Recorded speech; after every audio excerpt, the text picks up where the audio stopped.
I hope you don't mind. We're going to be in the kitchen. I need to do some work in the kitchen. So I'm hoping you guys won't mind hanging out with me in the kitchen here.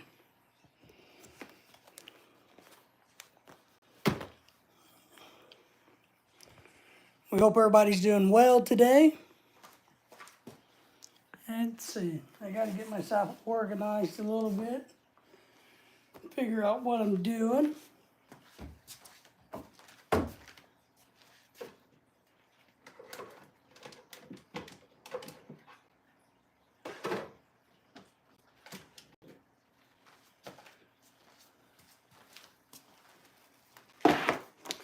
Landon's in the house. Landon, how are you, my friend?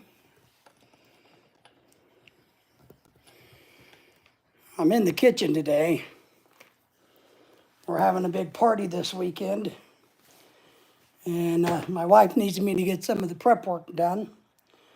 So I'm going to do some of the prep work.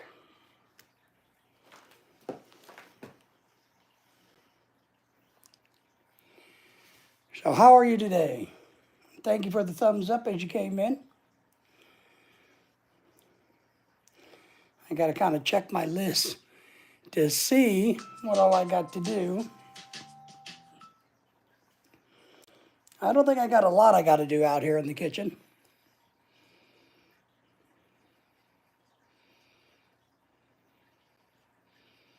Okay, no worries, Landon. No worries. We appreciate it.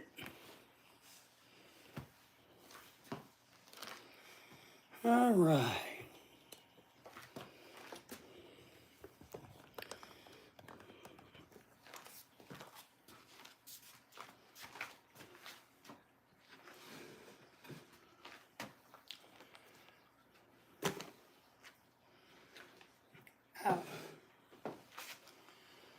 So we hope everybody's doing well today.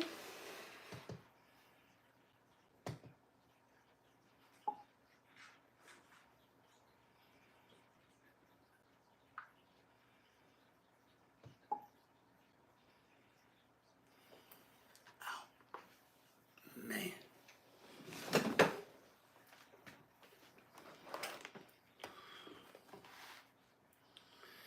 Michael's in the house. Michael, how are you, my friend? Hope you don't mind, but we're going to do today's live stream here in the kitchen in a little bit. Appreciate the thumbs up. Christina's in the house. Thank you. Those are fancy. Which is fancy, my apron or what's fancy, Christina? But thank you for being here. Thank you for the thumbs up, everybody. So we're having a big Halloween get together this weekend. And I'm going to do some jello molds and get them done. Because they're going to go into a drink, a punch bowl set, you know, and just kind of float around. So Landon's back. Oh, Mark's asking what type of screen. This is a the refrigerator. This is a what is this? A Samsung refrigerator, smart fridge. So it has pretty much everything on it. Look, let's see if I can. It connects to the internet. You can watch TV on it if you want. Sometimes the internet's a little slow on the refrigerator, but let's see if I can get it to pull something up.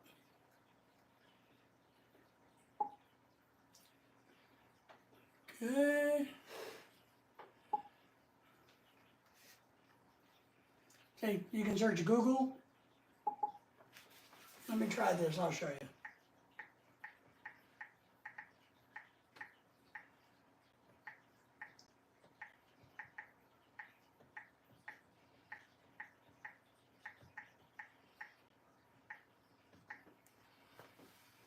See if it's going to connect to the internet.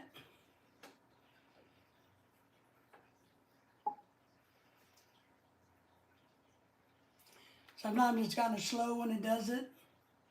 Sometimes it has a hard time finding things. You can also tap on it for all kinds of different apps, is what it has. You can play music. You can look at the inside of the refrigerator. So here we are. This is us, guys, right here. I'll let that get pulled up. Stay.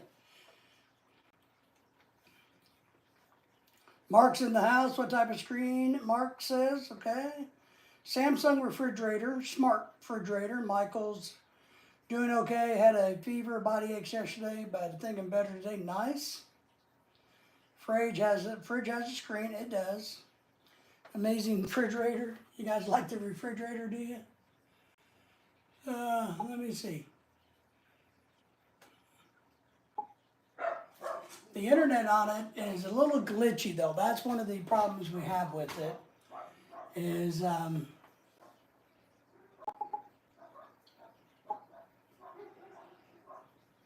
we'll give it a moment to wake up and to warm up, because it usually, once I kind of wake it up, then it starts to reestablishes itself to the internet.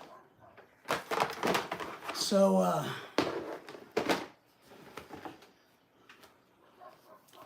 appreciate everybody giving us thumbs ups. I'm in the kitchen today, so make sure you do that. Give us some thumbs up. Give us a lot of chats. Let me get caught up on the chat. My camera, let me read. I'm on my iPad reading here. Yeah, you can watch TV on it. You can do recipes. It can grocery shop for you. You can look inside the refrigerator. So amazing refrigerator. Sam says, hello to everybody. The refrigerator has better quality than my phone. Yeah, it's a nice refrigerator. I know, we know you like gloves. It's the only thing you can talk about. So maybe someday you'll grow up and you can talk about more things than gloves, but that's all right. Emmanuel's here. Thank you for being here. Hi, Sam from Landon. Sam says, hi. Do you have any? No, we don't have any disposable gloves. So you ought to get a new catchphrase or a new line. Nobody, no, that's all right. Sam, I don't want to criticize you. But if you guys would, make sure you give us a thumbs up if you come in here. Mark says, your back must be better. You're sitting on it. Well, it's better, but I'm going to regret this, Mark. You know what I mean, Mark? It is better, but I told Lorelai, I said, I'll get some of this stuff done for the party and try to get us organized a little bit. But I got to be really careful that I don't twist and turn too much, or those nerves are going to flare back up. So Landon has a pair of Mickey Mouse gloves for you. I have some, and he knows how to use them. So Mark, thank you for being here. Appreciate you, everybody. Thank you so much for being here. But Lorelai, my beautiful Filipino wife, did our thing come on yet? No? Let's see if it wants to do anything today.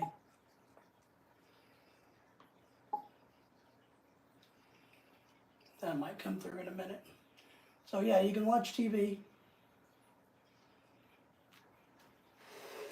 This is one of my wife's favorite appliances we have. I'm not picking you up. So we'll get that time to upload, so. HTN, thank you for being here, man. How's your trip going?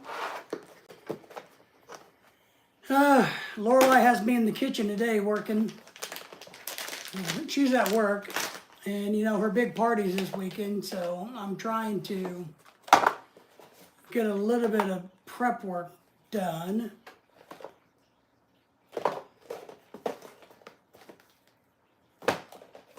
Is what I'm trying to do.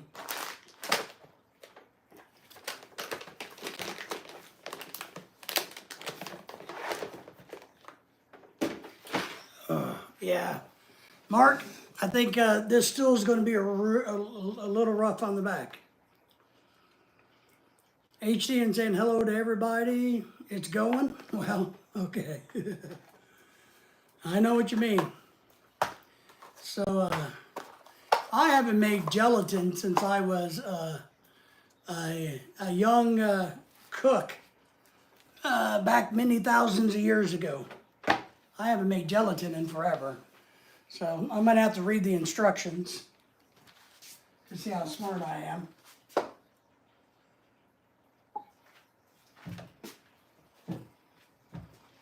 One thing, I need some ice for myself.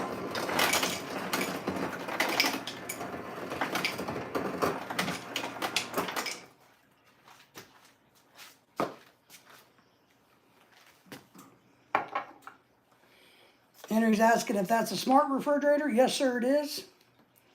Samsung, it is. The art of laziness these days. You got that right, Henry. Oh, my goodness. And I'm going to tell Lorelai you said that.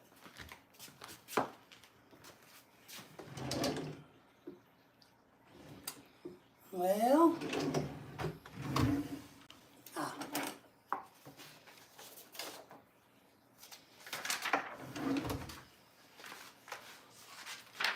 make sure I have some paper to write on.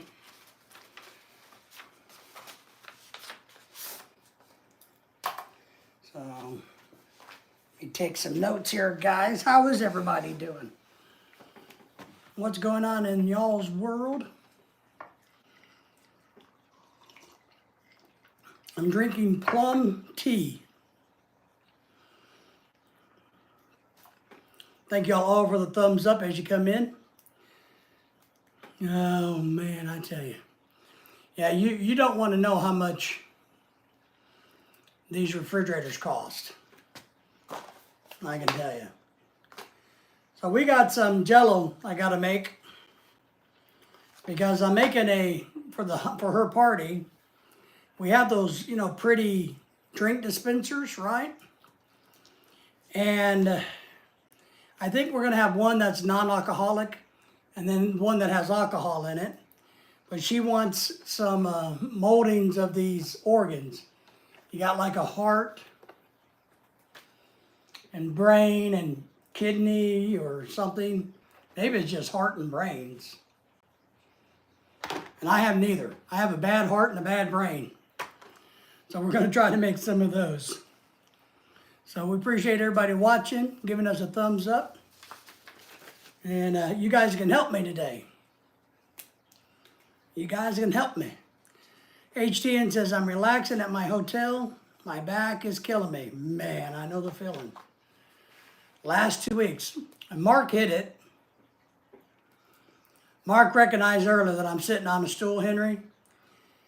And my back does feel better, but I tell you, I'm going to take a beating. Don't get it mixed up with the heart and the brain or the colors. So, it's a good point. Landon's asking, in world, cocaine is free and legal. What? Yeah, I don't know what you're talking about there, Landon. Sorry, buddy. So, but I got to read the instructions because I haven't done gelatin since I was a young chef. And I haven't been a young chef for 35 years. So, I better read, oh crap.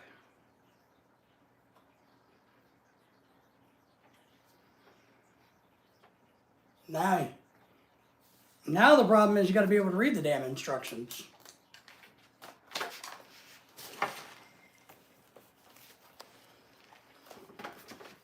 I think they just try to make things difficult for us old people.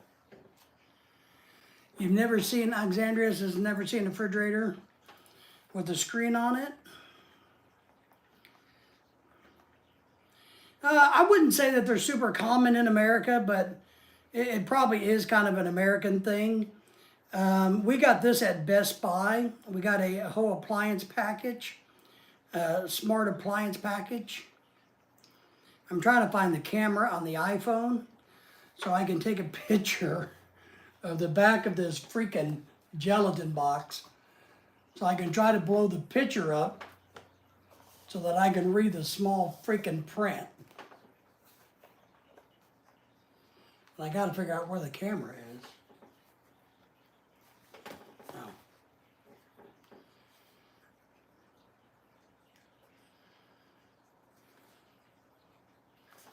Well, where the hell is the camera?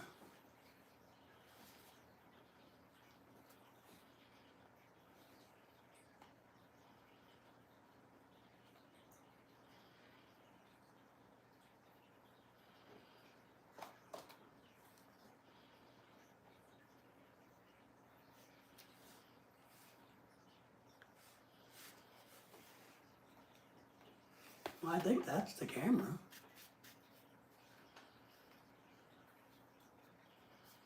This is what happens when you get old and you're not very smart.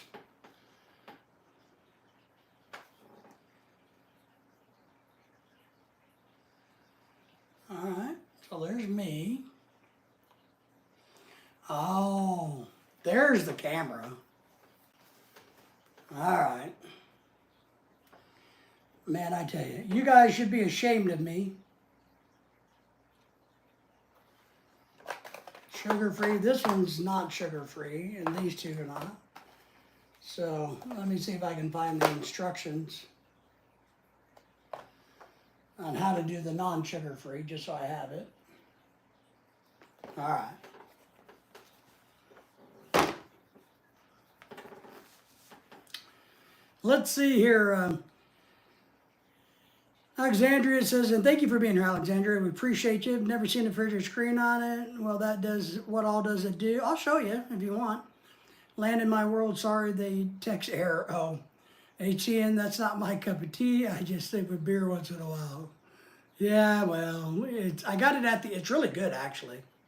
It's like plum and green tea. It's really good. You're smarter than me, I'll give you that. Well, I don't know about that. HTN, don't feel bad. I'm still learning how to use my tablet. Well, I just don't know where they hide the damn cameras. The camera's getting me confused. All right, so let's see if it's awake now. So can you guys see this? You want me to? Here, I'll tell you what I'll do. We'll zoom in on the refrigerator and play with the refrigerator for a minute. And then I'll put you back where I need you so I can work. See if you guys can see the refrigerator. So let's see. Let's go to the home.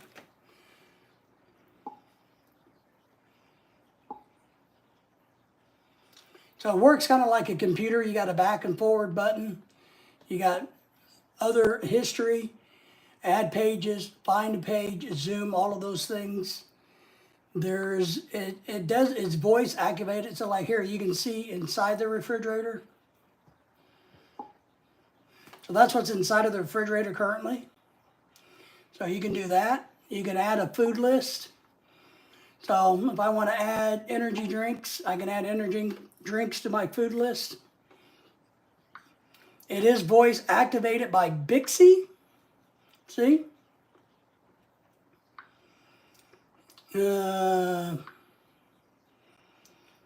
does have a bunch of different apps, like music, cooking, the internet. I show you what you can search, trivia, timer. If you need a timer for cooking, it has a timer, smart view. But let's see if the internet will come up on it. We'll give it a chance to find the internet so that because it's a little slow when you download, when you first get it going. But that's kind of what the refrigerator does. That's pretty much all it was. Yeah, it has, I'm sure it's Wi-Fi music. You guys want to, let me see. My wife's the expert in this thing. Let me clear all. Let me get to the apps, like iHeartRadio.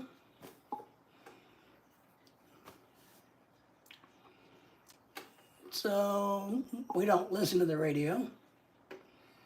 But here is a local radio station right here. I don't know if the volume's up or not. To be honest, I'm not for sure how to turn the volume up.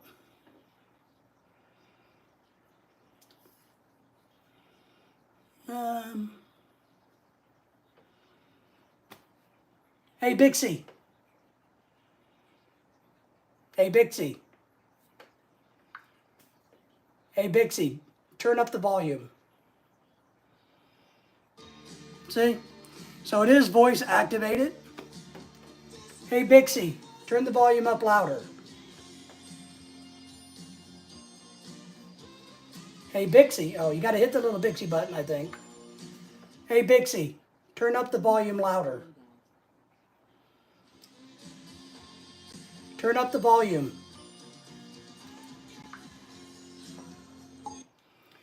So it has Alexa, if you guys know who that is.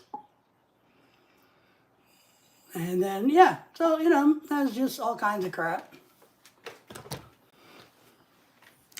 So that's my wife's fancy refrigerator.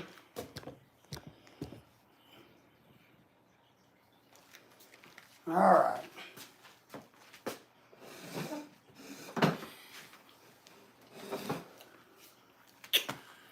Yeah, Henry's saying basically it's just like a tablet. You can listen and watch music. Yeah, exactly. It's actually just like an iTablet or maybe an Android tablet. We only do the Apple stuff in this house, but I think that is truly more like the Android, right? So exactly. And what we do a lot of times is, to be honest, is I will pull our YouTube channel up if we're doing a live stream. Like if we're over in the other part of the house doing a live stream, I'll play the live stream on the refrigerator, so that when we're out doing stuff, my wife and I in the house, I can look to see what's going on the live stream while I'm moving around and not in front of the camera. So that is something that we use it for. So that's the refrigerator for you guys.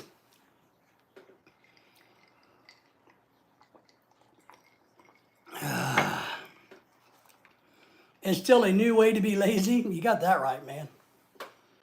And I know that you can, let's see, it's attached to our smart TVs. So like if you leave the door open, it sends alerts to your phone and the smart TV, letting you know that the door has been left open. I know that much. And if you can put reminders on it to go grocery shopping, it would tell you all of that stuff. So it's a lot like a tablet. I mean, really, really like a tablet. That would be nice to hook up recipes. Yeah, and you can definitely do that. You can go to any website out there. Reborn Troll is in the house saying good evening. Good evening to you, Reborn Troll. How are you? And thank you for being here. Thank you for the thumbs up as always. What is the container thing besides the books on the counter behind you? Oh. Let me get on. Are you talking about that white thing right there?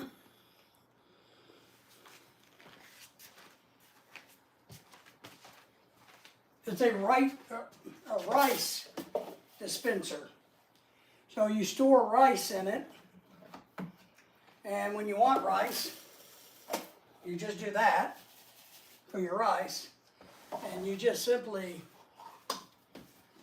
refill it by taking the top off and throwing the rice in.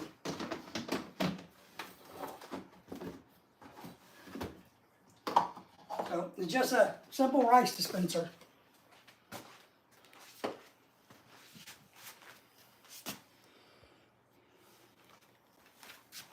You like the rice dispenser?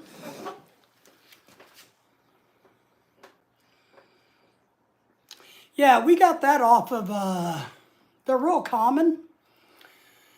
I think we probably bought it off Amazon. It was probably $30 or $40. So it comes in handy in Asian households or households that eat a lot of rice. So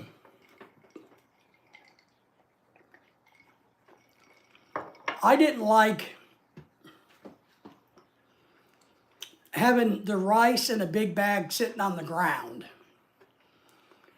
I was always raised from a food hygiene standpoint, you never put food on the ground. So I bought that so that we can dump 20 pounds of rice. It holds 20 pounds in there at one time. So that's kind of what that does. And that was my suggestion, because since I'm the one that does a lot of the cooking here, since my wife works, I cook a lot. Let me see if I can find photos on this iPad.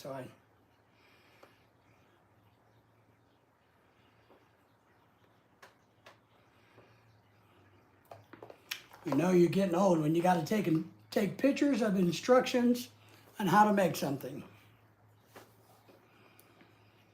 Interesting. Things we have today makes you wonder how we survived back in the day. I know, right? It's like, man, I couldn't even survive back in the 70s when I grew up, or the 80s.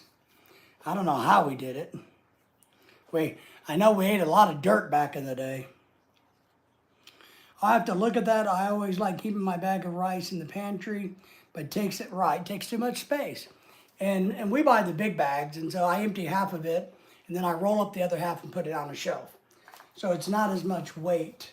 I like kitchen gadgets. I have lots and lots and lots of kitchen gadgets. I love kitchen gadgets.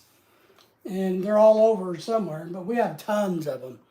And I've actually had companies send me stuff and say, hey, why don't you product review our kitchen gadget and let us know what you think, and you get to keep the product for free.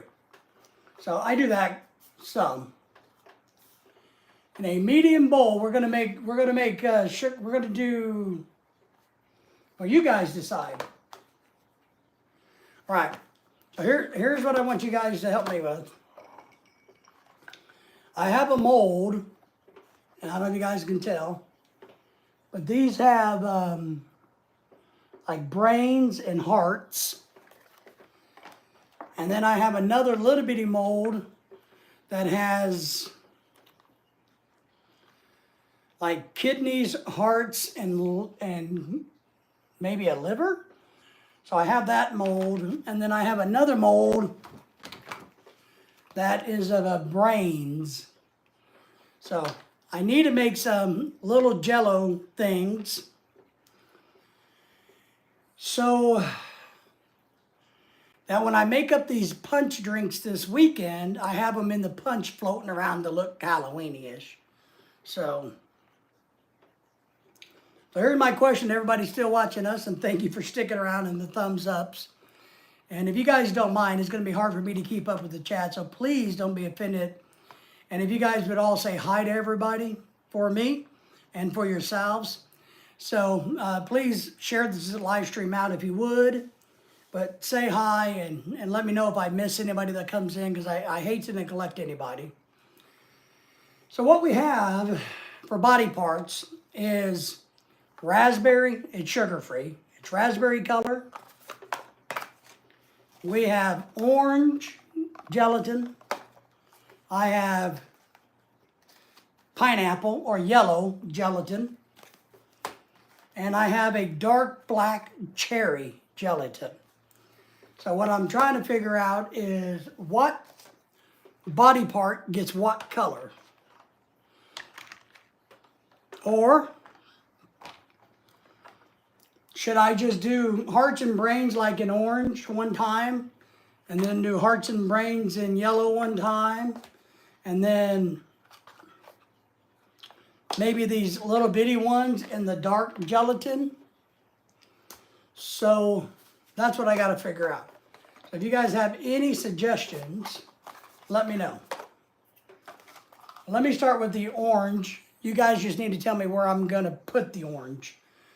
What kind of body part should be. So it says, if you guys haven't made gelatin, I'll read it to you here. So we want to add 1 cup, 1 cup, 8 ounces of boiling water to the contents of a package. Well, that's pretty simple. Stir until it's completely dissolved. You add 1 cup of cold water and chill until it sets. So here's one thing I know I'm going to do. Being an old science guy, Jello is easy to make. Hot water and mix it in. Alcohol Jello shots made the same way, just mix it all together. So what I am going to do, I'm going to put less water because I want this to be a firmer gelatin versus the normal soft gelatin. So that's one thing we know. We're going to do that. So you guys tell me what body parts you need. Let me get some water going here in my Instapot.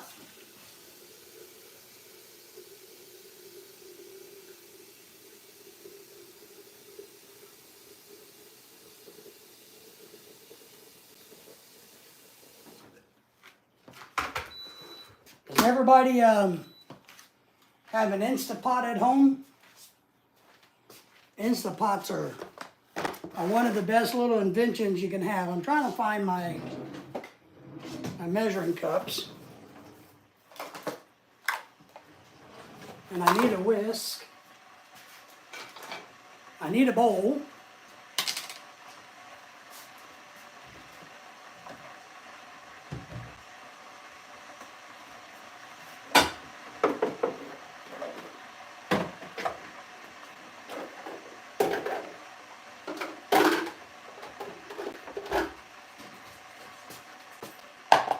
All right.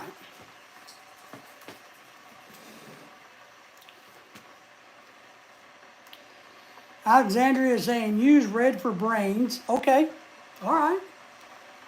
For brains. Okay, I see what you're saying. Red for brain. What about the hearts?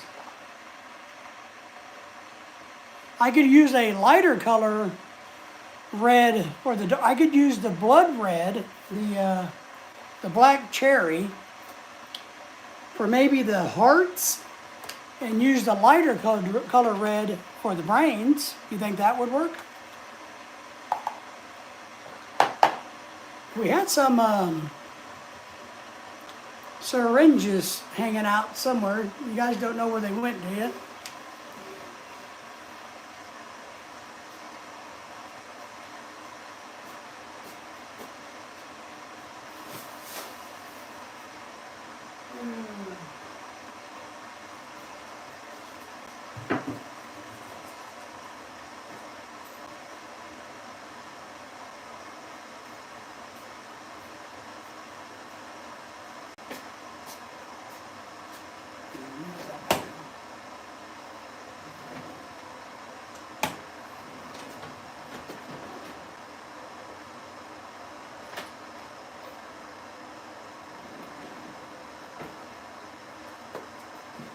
I am trying to figure out where Lorelai put all those little syringes we just bought.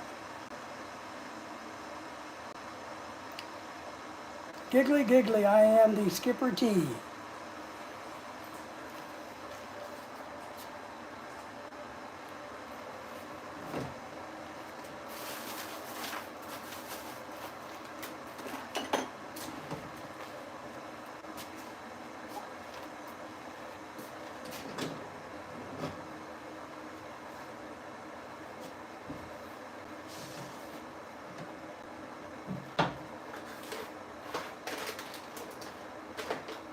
Hang on.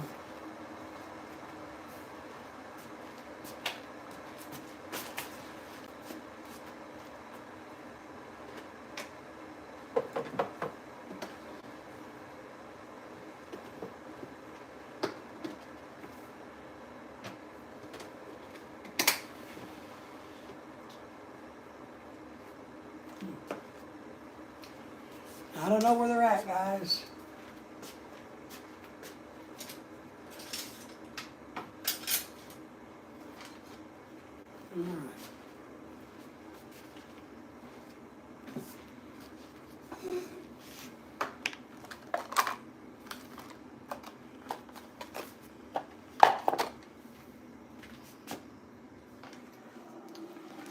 All right. The good thing, if you have a Instapot, you don't have to use your stove for hot water.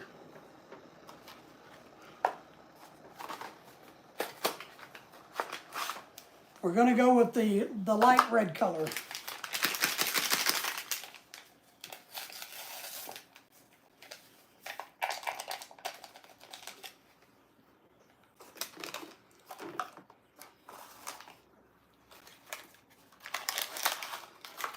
So you're supposed to add 1 cup of water, hot water, boiling water, and then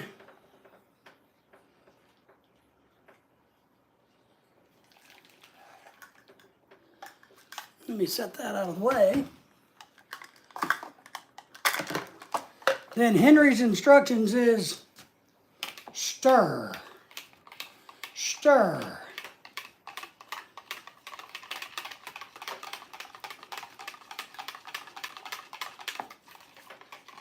And then they want you to add, let me make sure I'm not missing. Melissa, how are you?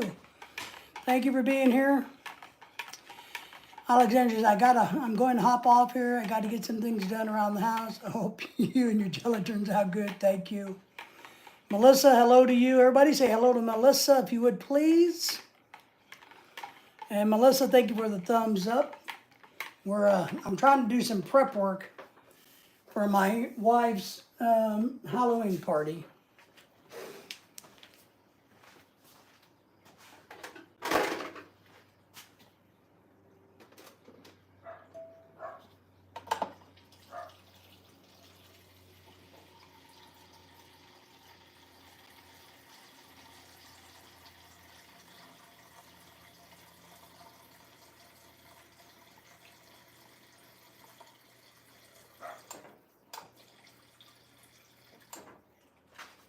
All right.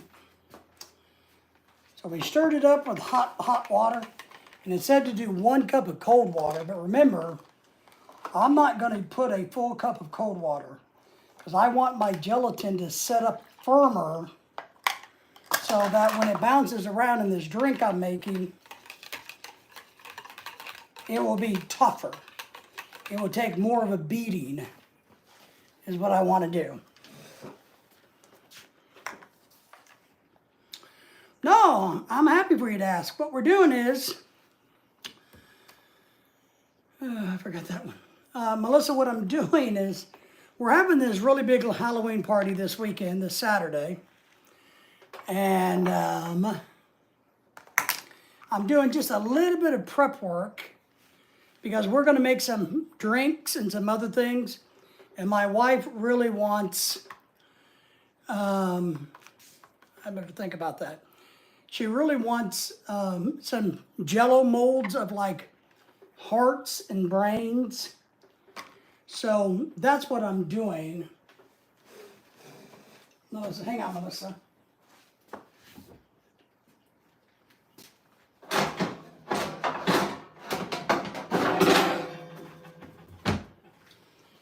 I just realized that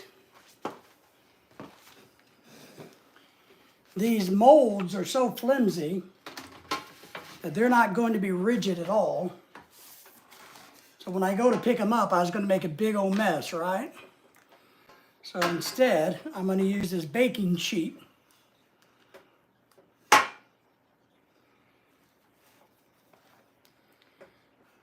me see.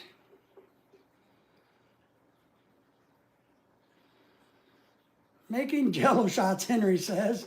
Sounds interesting. Yeah, we're making just chunks of gelatin. That's going to be like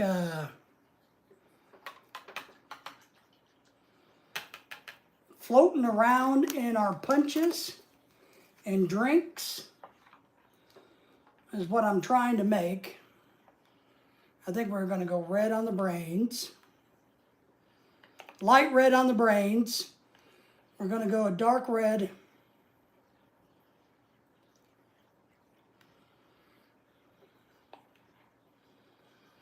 for the hearts. If I don't make a mess.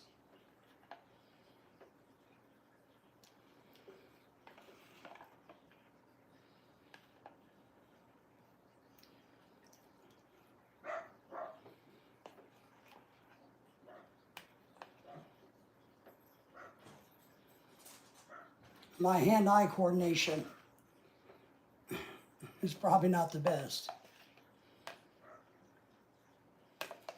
Let me get the rest of this out here.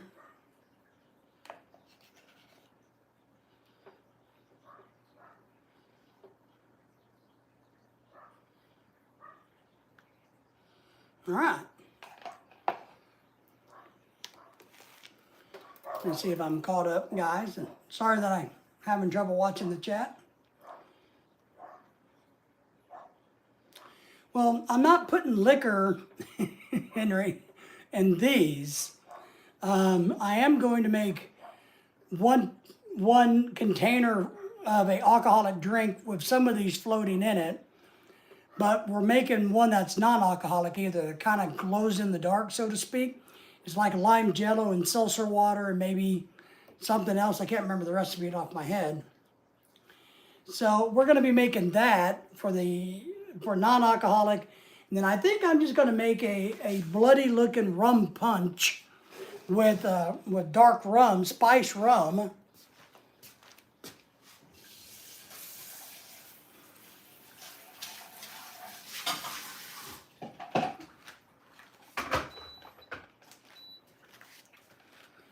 So I think the alcohol punch I'll be making will have probably dark rum.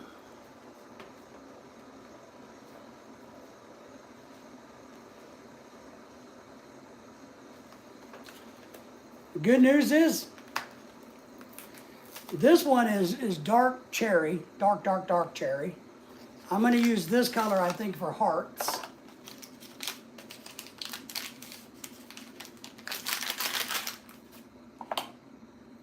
Put that on the clean water.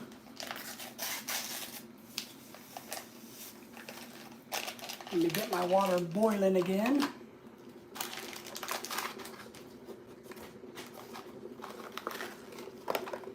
I feel like I'm a master chef.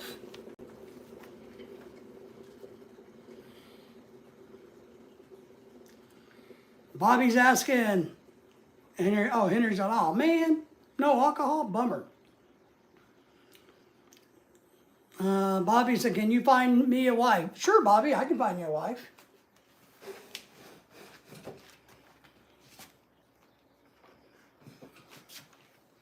All right, remember, 1 cup of boiling water.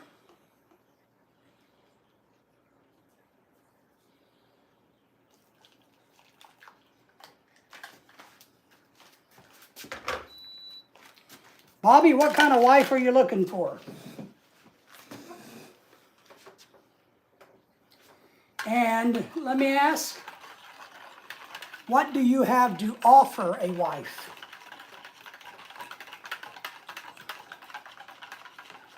Because I do believe relationships go both ways. You have to have something to offer your future wife, or why would she marry you? Now, if you guys, fall in love, love is a great starting point.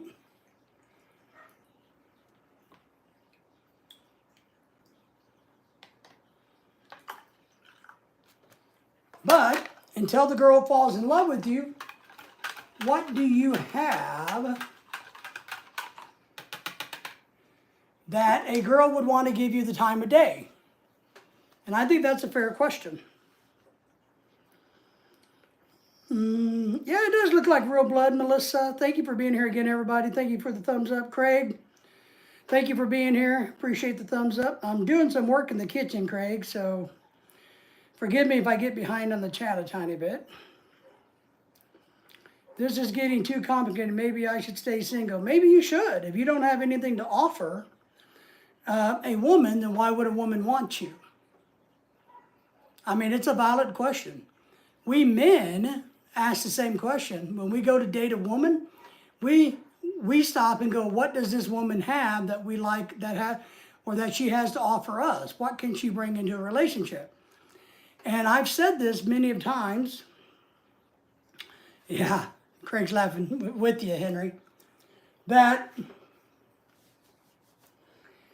it's not important. You got to understand, men are always going, well, I need to find the right wife for me.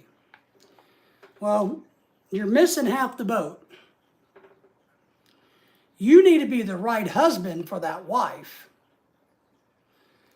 Just because she's right for you doesn't mean that you're right for her. And I would prefer to have a woman that thinks I am right for her. Because then I know that that woman is going to treat me very, very well. As long as I don't do anything too stupid.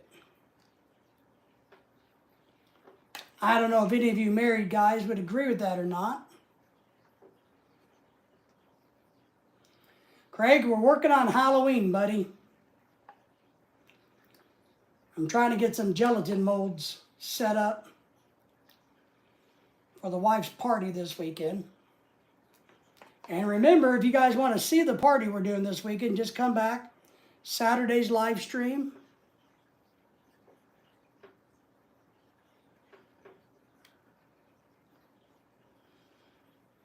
There we go.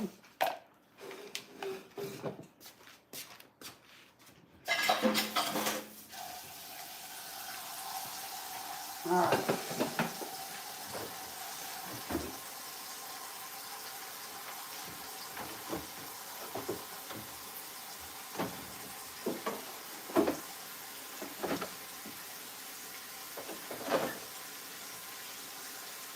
Let's get these in the refrigerator.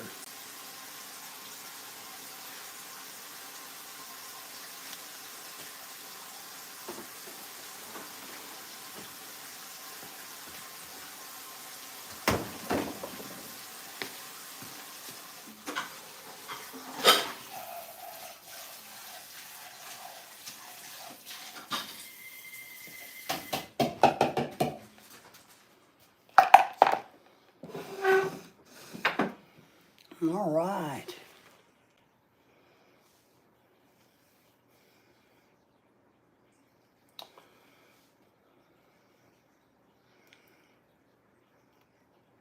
Craig agrees with me. That's because Craig is a very, very smart man. It takes working together to have a good relationship with someone. Yes. Depends on how much money you got, Bobby. That's right. Yeah, that too. Money's important. And that's why I say, what is it do you have to bring to the table?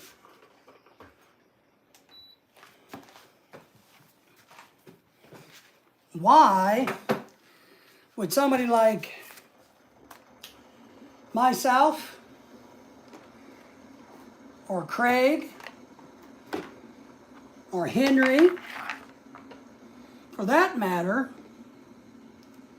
what reason can you compel us that lets us think and know that you would be good for us to introduce you to somebody?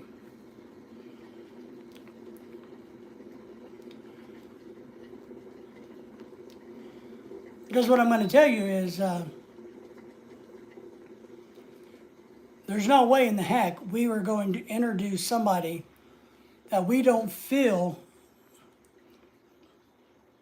is a decent human being to somebody. We would never do that. So if you are living in a van down by the river, then you probably won't find somebody. That's correct. Because whether anybody likes to admit it, women want security, which you can't blame them.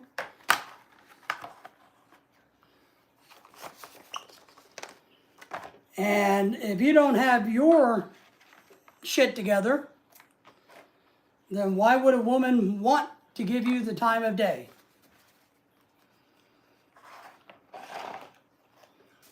I mean, I know a lot of Filipinas. I know a lot of single ones.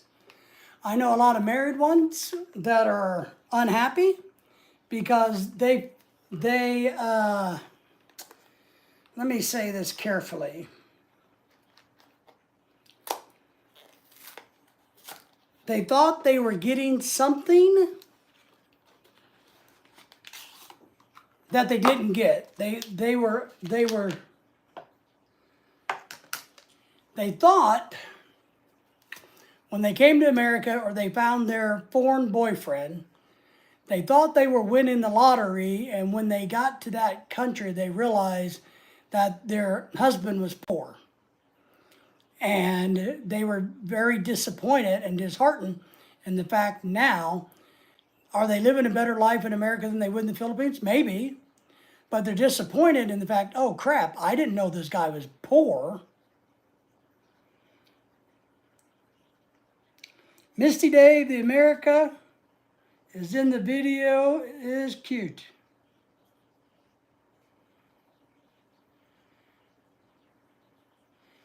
Well, Mr. Dave, the American in this video is cute. Well, I agree with you. My Henry, Craig, don't go throwing up in your mouths. You know, just because somebody's recognizing my beauty. So, wow. So I just did the pineapple jello.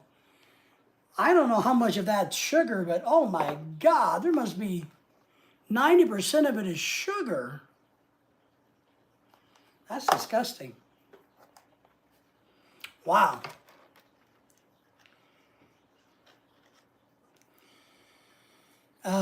Thank you for the compliment, Mr. Dave. Dave needs to find a gay something. A gay chat? No, don't do that. We don't discriminate. We don't pick on anybody for anything. We don't do that here. I personally don't care who you sleep with. I don't personally care the color of your skin, the language you speak, the country you live in, or who in the hell you're going to vote for. Everybody is welcome on my channel.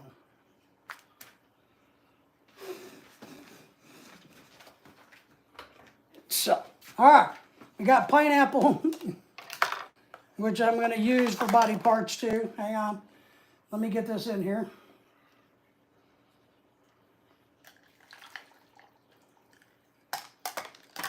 Whew. And that pineapple gelatin even smells like sugar.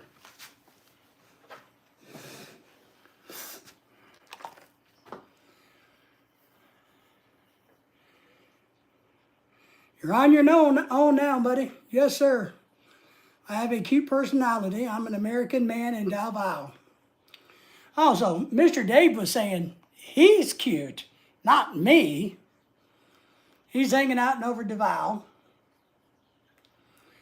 Looks like an escaped convict. Bobby is saying, pineapple rule. Oh, man. Who lives in the sea, or who lives in a pineapple under the sea? First one who guesses that gets an autographed picture of me. And I think that's his all. Man, that's a lot of sugar. No wonder our kids in America are 400 pounds.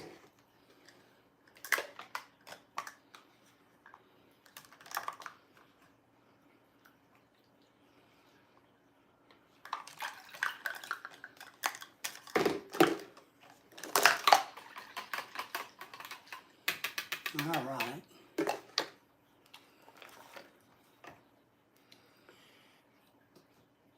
Is it Patrick?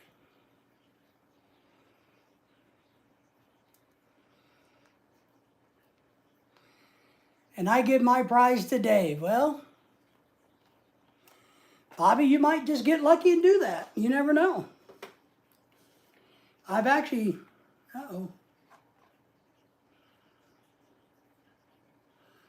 I'm not so sure. We're going to try these brain ones. Now, Bobby, don't get jealous. But I have sold a whole lot of autographed pictures of myself over the years. And if you super chat me, you will even get one without my shirt on. I'm making a mess.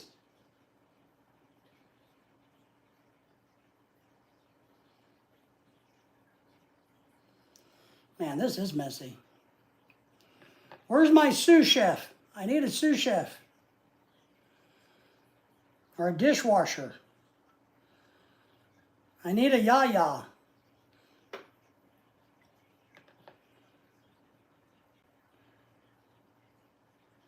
And these little ones are harder to do.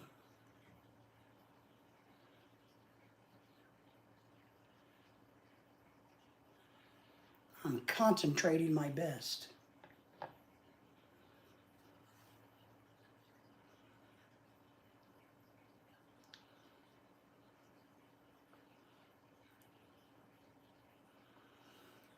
I got a lot of pineapple juice left over. Gelatin, if you want any.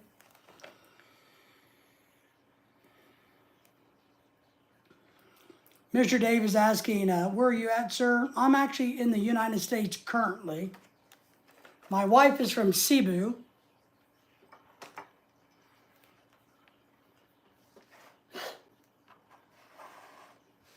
I'm spilling pineapple juice everywhere, or pineapple gelatin. Now this is not going to be good.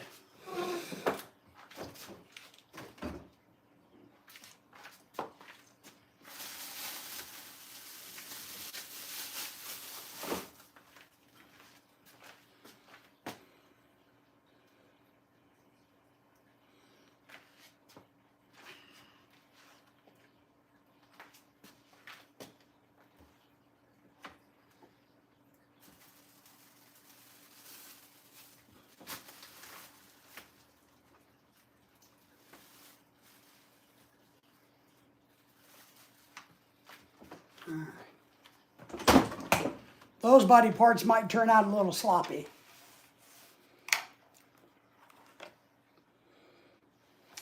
Thank you, Bobby. Appreciate that. I think it's always important to have a nice kitchen no matter where you're at. All right. Let's go outside for a while. There's nothing else I can do in here. So I'm going to take you outside where it's beautiful. We're going to sit and relax.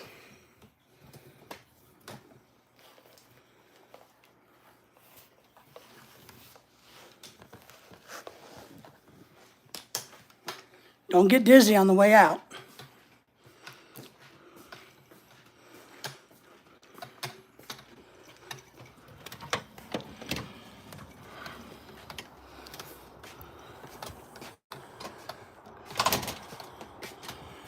Oh, it's much cooler out here. Crap.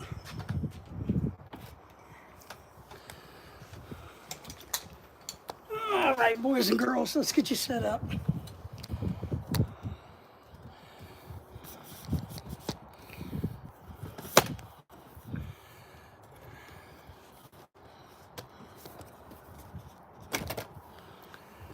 All right. Well, it's hot here today, Henry. Whew. Man. It got back up into the mid-80s yesterday, and it's, I think, mid-80s today. And it's gonna be hot. I bring my glasses. Maybe I can get...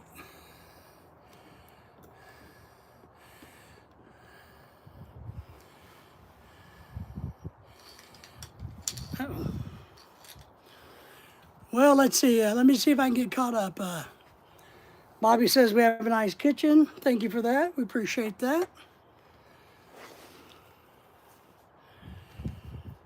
Craig says it's raining in Australia. H10 says hot in Georgia.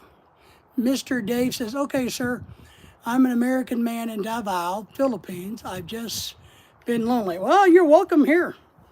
Look, we know, I know from personal experience that sometimes for a foreigner, living in the Philippines is not all rainbows and puppy dogs. Rainbows and puppy dogs? Rainbows and unicorns? What is that? Does anybody know what that's saying? So Jason Tells here, thank you. I gotta get you plugged in, guys. Hang on.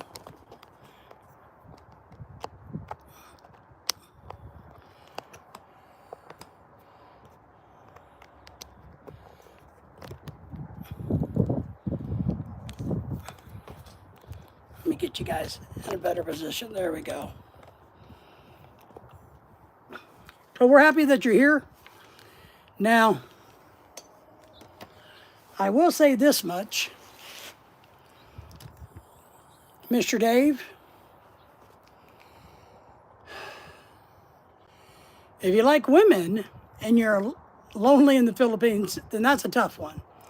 But if you're lonely for speaking English and having this type of conversation, I understand that because I went through that living in the Philippines myself. one, people were scared to talk to me. Even though they speak English, they were still afraid to talk to an American who is somewhat articulate because they would be afraid to embarrass themselves. So I understand where you're coming from that point perspective. Chasing Tail, hello everybody driving home. We'll be listening. Thank you, Chasing Tail. Appreciate you. HTN is saying hello to you, Tail. Craig's saying hello to you, Chasing Tail. That's okay, Bobby. I don't mind if Dave is lonely for man love. There's nothing wrong with that. You're not going to find that an issue on this channel. You're just not. I'm not going to pick on people for being gay or whatever they want to call themselves. It may not make sense, some of the many letters people call themselves now. And I will say this, I do believe that all of these young kids run around who are 16 to 25 in 30 years is going to wake up and go, what in the hell was I thinking? But I don't really care who people sleep with. They're not sleeping with me, so I don't care who they sleep with. That's my thing. It's not my business.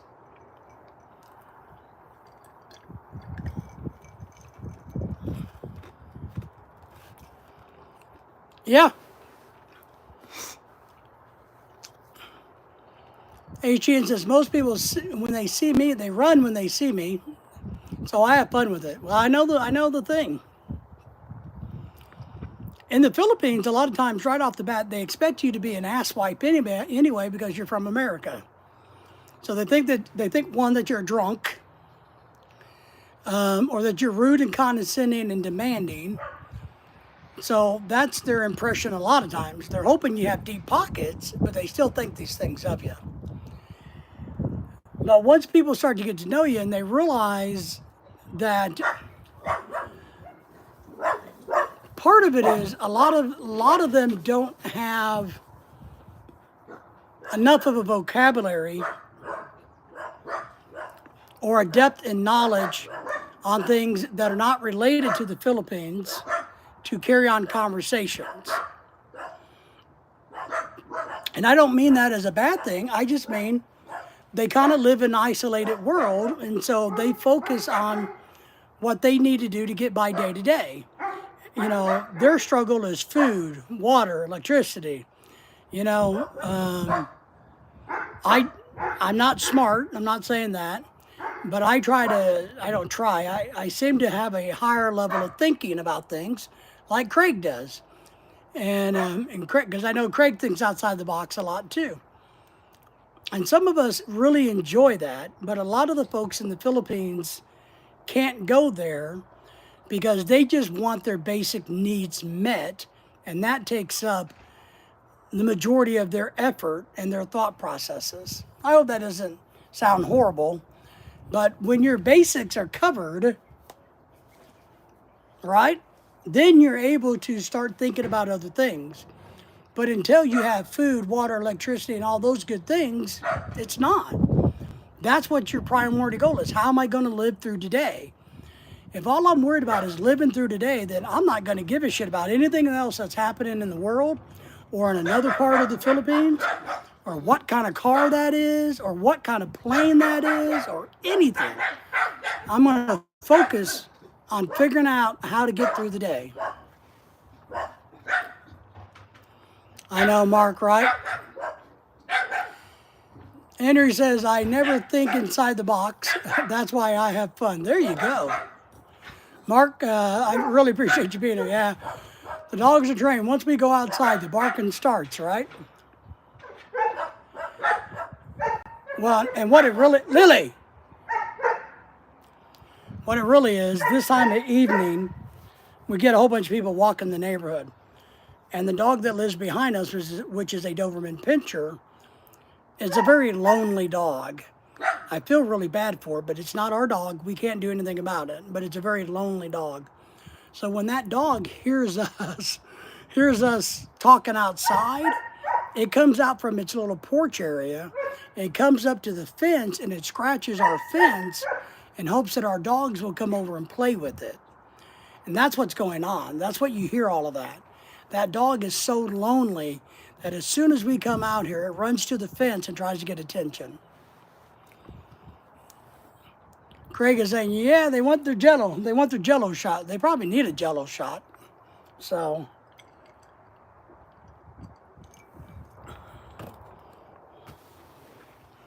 but let me first say thank you all for being here. Let me see if I'm caught up on everybody. I didn't mean to miss anybody. Appreciate all the thumbs up.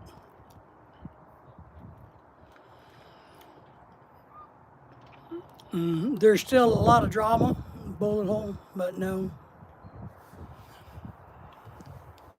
I saw a good friend of mine, James. We can talk about this. I don't really want to talk about the kid in the Philippines today. We're going to give that a rest a few days.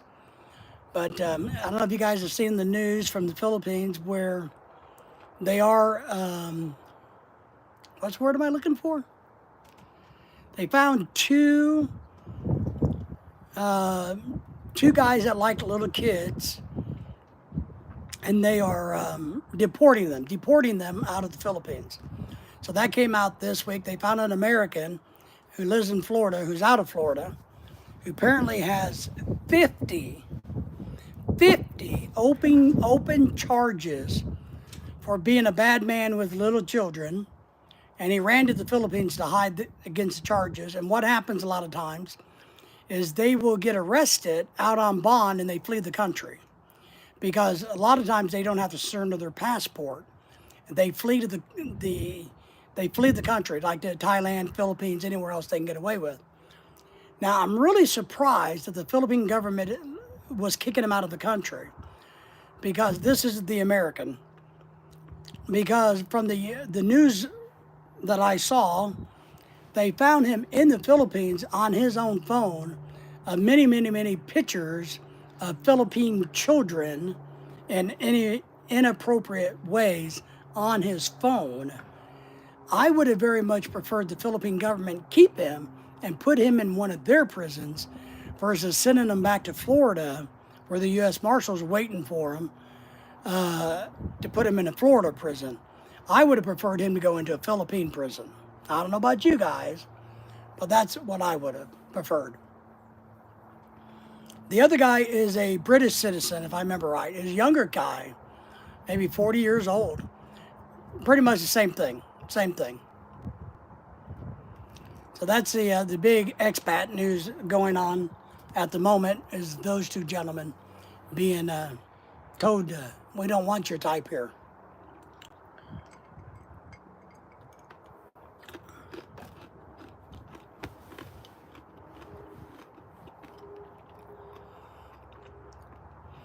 Jello shots is what they want. Why don't you go lay down? You know I don't always got to pick you up, right?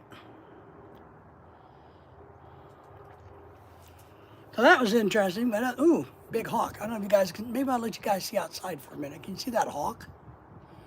Let's see if that hawk comes back around here. He usually makes a big circle. But we're supposed to have really good weather here, guys. Even Saturday night is only supposed to be at the lowest 62 degrees. Sunny all day and warm for Lorelei's party. Well, I guess that hawk went somewhere else. Maybe he's spying my dogs. You think that hawk is... You think that big old hawk gets excited when he sees my dogs out here? That hawk flying around doing this, going, ooh, we got some hot dogs on the ground there.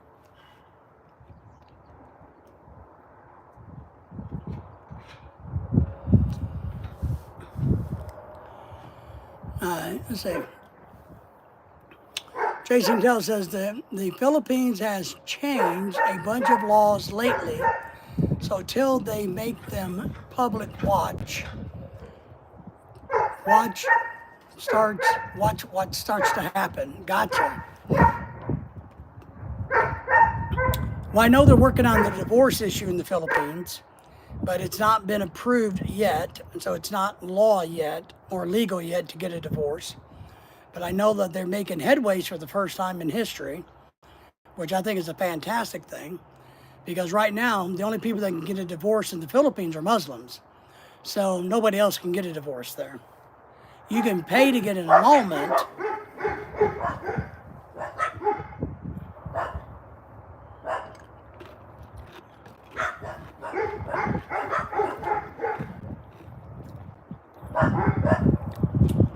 Tracy and Tell, do you think the new Philippine laws are a good thing or a bad thing? Do you think they're good for the Philippine people? Are they bad for expats? Yeah, I'm watching you, ass. I'm watching you. Freaking people. I don't know why people think it's funny when they're out walking a dog along a fence where there's dogs to stop their dog up against the fence when the dogs are on the other side and let him go. I have no clue why in the hell they think that's funny. I saw your ass, you old nasty ass lady. Pissed me off. Greg says good for lawyers. Well, yeah, more laws is always good for lawyers, right? Lawyers are the ones that benefit from everything. We have, I think, we have such of a screwed up legal system in America. I can't imagine, you know, the legal system in America, I believe, is designed to keep poor people poor. It's designed to keep people down. It's designed to put people in their place. That's what our legal system in America is all about. It's not about freedom. It's not about being fair. None of that BS. It's truly all about putting people in their place in America. That's what our legal system's all about. Because if you got money, you can beat any freaking thing in America.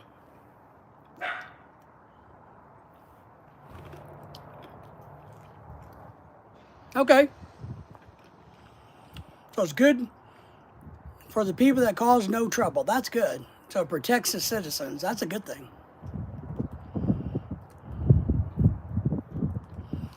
Yeah, you know, Henry, I would rather those crabby ass old ladies just not do it, you know? I mean, come on. If I wanted my dogs to visit with your dog, I would cut a hole in the damn fence, you know? But it just blows my mind. They think, oh, it's so cute. Look, my dog is barking at that dog. Oh, look, they're going to be friends.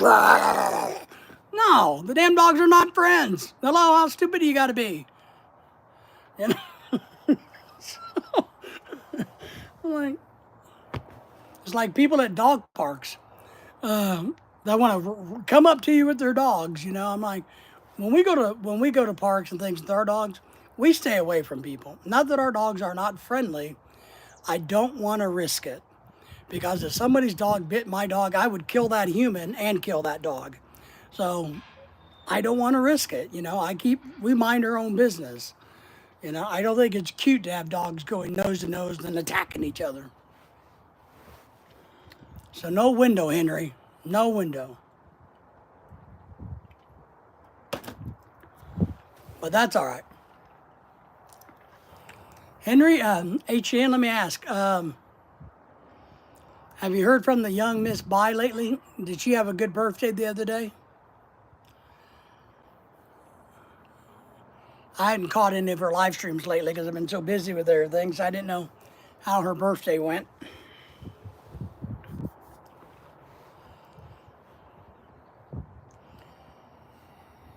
It is always good to protect the little people, man. I mean it.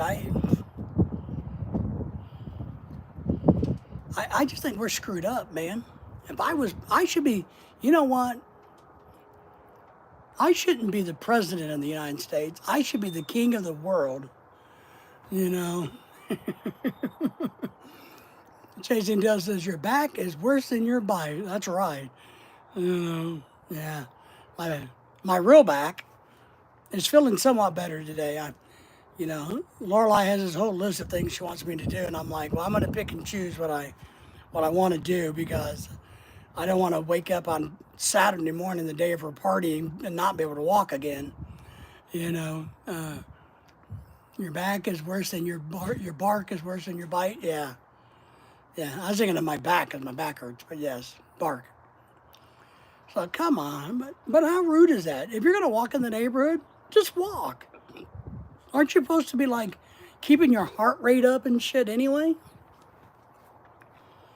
What are you doing? Looking for excuses to quit walking because you're lazy like me? And you're going to stop at every dog and let them bark at each other? God, God, what the hell's wrong with you people? Get me fired up. So, but I'll tell you, my little wiener doggies, for 20-pound dogs, they're smart animals. They work together. My two dogs work together. And they know how to corral animals. And the red one, the bigger one, is the more aggressive one. She will go in and kill the animal. But the black one is quicker and more nimble. She will round that animal up and block it in right into the mouth of the red one. They work as a team to kill things. So I got them to do it on a squirrel, a rabbit, and a big-ass rat in the Philippines. They coordinate. I don't know how they do it, but it's like they are on the same page. Man, they know, the black one knows, Daisy knows where that squirrel's going, and Lily knows to go here, and boom, boom, boom, and pow. I'm like, wow, good job. Oh, now I'm not going to pick you up. See? But the other problem we have is,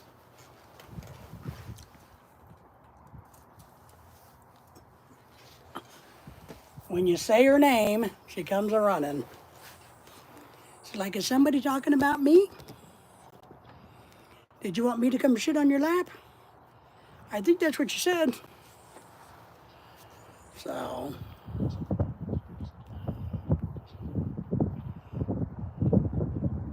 oh, there you go. That might work, Henry. Put a TV in there. Or, oh, you know what might be better is to get one of those racetrack rabbits and put it on the fence on the outside, you know, about 3 feet high, maybe 4 feet high. And every time a dog walks into the vicinity, a motion sensor kicks it off, and it takes off like a rabbit hauling ass. Because then those dogs would yank their owners down the street trying to catch that rabbit. Wouldn't that be funny? That might be the way to do it. So, that's probably not very nice of me, is it? So,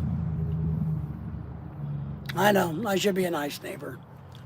And I am a good neighbor. I just don't like people stopping at my fence to get the dogs to talk to each other. When obviously they're not talking to each other. They're telling each other to F off. You know, both dogs are going, rah, rah, rah. You know, that's not, you know, warm and friendly buddy chat. So, but whatever.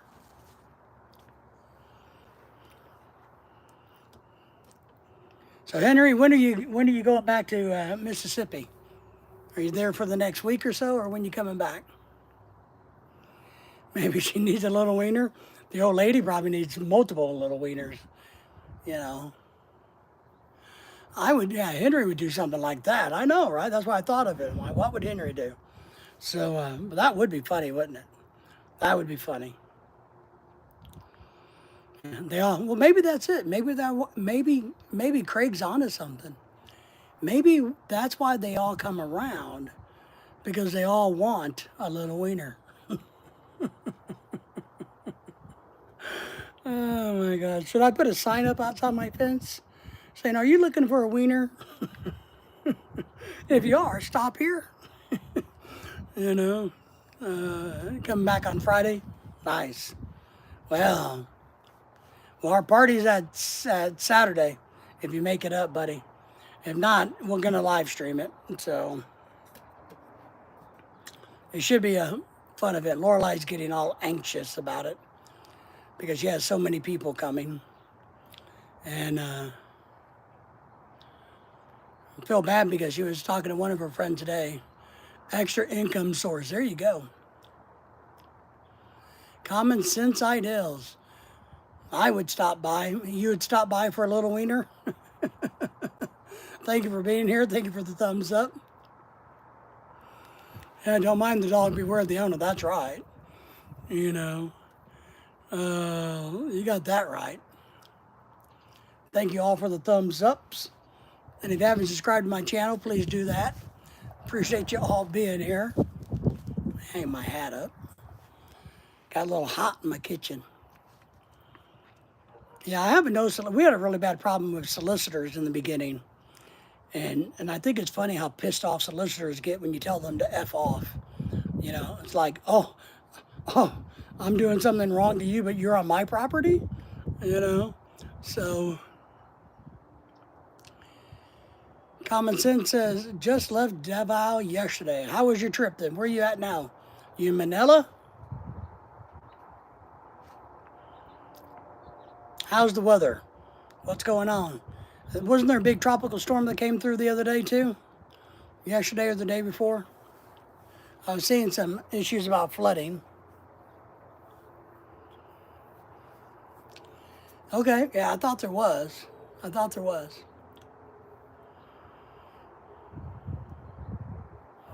I'm with you, Henry. I understand. Sometimes we gotta suck it up for the betterment of others, right?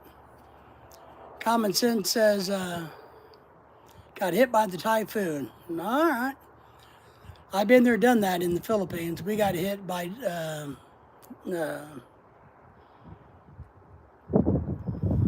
what the hell was the name of that one? Not Duterte.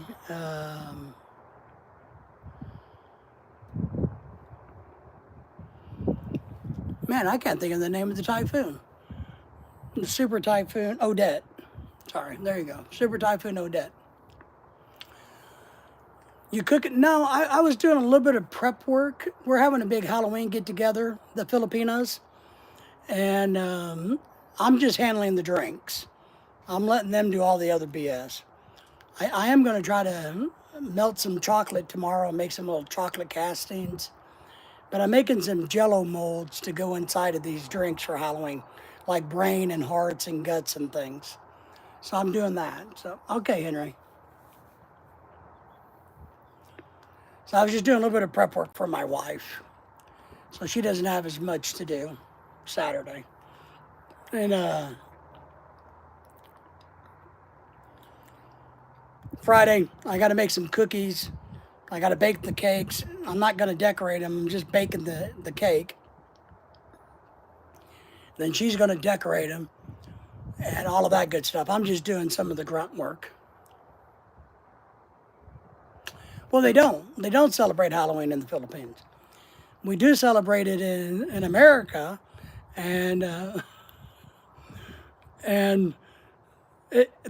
that's partly what I mean, Common. Is it should be very interesting, right? Because when my wife decided, oh, I want to have a Halloween party, I'm like, oh, God. But as always, it's a typical Filipino party. She tells me, hey, can I have a Halloween party? You know, and I'm like, ah. She's like, well, it's only going to be like 5 or 6 girls come over. We're going to make some Halloween food. And I thought to myself, well, what in the hell is Halloween food? Besides candy, you know, the candy. And I'm like, well, okay. And then it's morphed into this great big freaking, you know, we got our house all ghosted up and decorated out and lighting and laser lights and smoke machines. And now 30 to 50 people are coming and they're making all kinds of weird shit. And, but what was funny during the process of it was, what's funny in the process was a lot of these Filipinas, they're all talking about, well, what is Halloween food? What do we do for Halloween? What does somebody do for Halloween? And so they've had a lot of conversations talking about, well, we don't know what Halloween is. I mean, we know the American thing, but we've never really been to a Halloween party. So what do we do? Oh, no, it's all right, Common.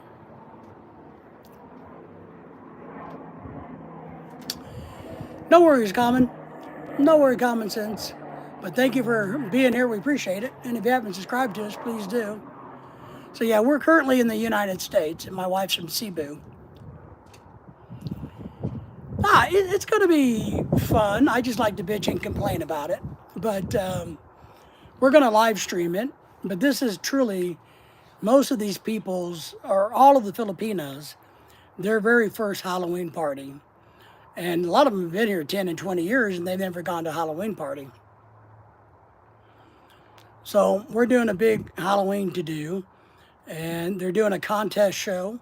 They're giving away prizes for their contest and all of that. So I just been doing some of the prep work to get ready for it is what I'm trying to do. And well, each day I'll just try to get knocked out some of the things. So on Saturday morning, my wife doesn't have as much to do. I want to get some of the baking out of the way of the desserts, so that she can assemble them the way she wants them. And then we got to grill ribs and all kinds of other food. You know how it is. Mass quantities of food that people are going to steal and take home in their Ziploc bags. So, yeah, it should be a good party. It'll be a good party. As long as nobody steals my pork belly. Well, at least this time I'm not making one, so they won't. So you haven't been here for that story. But they're all very excited. They're all very, very excited to come to the Halloween party. They can't wait to show off their costumes, because you know how competitive Filipinos are. Well, we're in, currently we live in Arkansas. We're currently living in Arkansas. So, but you know how competitive Filipinos get, and you know they're going to try to outshine each other in their costumes, and because they all got to be the prettiest, they got to be the sexiest, they got to be the best singer, you know, they got to be the best. CCI, his wife don't bitch about it. His wife don't bitch about it. He does all the bitching. That's right. That's right. My wife doesn't bitch much. I do all the bitching. No, what we do here, and actually, I really, I make pork belly lechon, and I actually make them and sell them to the locals, because I've mastered it. It's not hard, but I have a setup where I can make, you know, up to about a 16-inch pork belly lechon. But what I was referring to is a couple months ago we had a tropical party here, and I smoked a pork belly. I didn't do it like a lechon pork belly. I smoked it with Asian style smoke, and it was really good.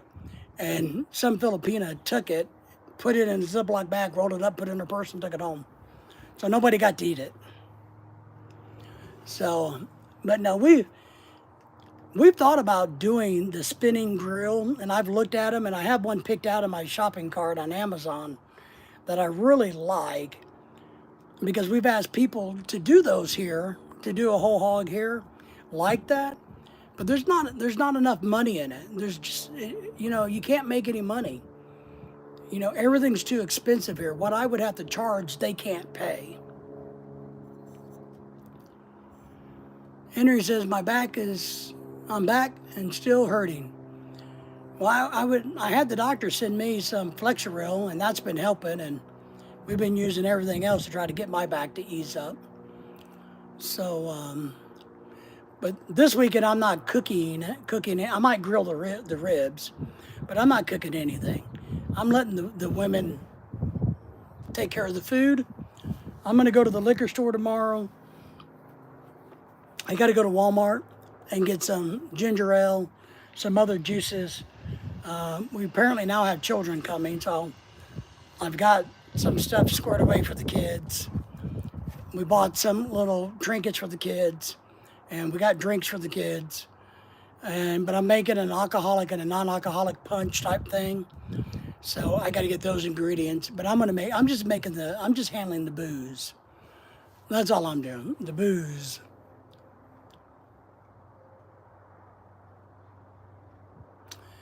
I would be, and that's something I worried about. I thought about that, and and that's where, you know, I was going for the heaviest, dutiest motor that I could get. And the unit I picked out runs about $800. So,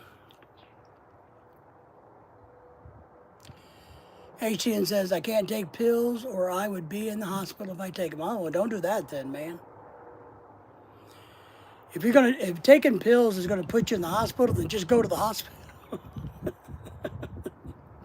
You know, go to the hospital and ask if they have any Filipino nurses hanging out. Well, if you can go to that floor, they'll take care of you. I will tell you something funny though.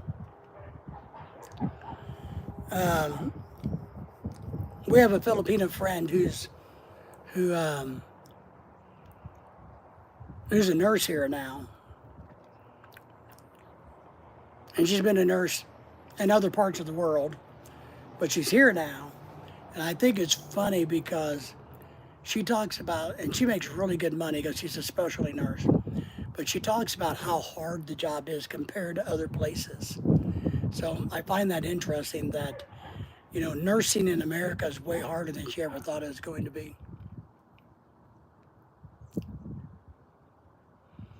Yeah, yeah, and I got a buddy who's a mechanical engineer, and that's something him and I talk about. He's like, man, I could just build you one.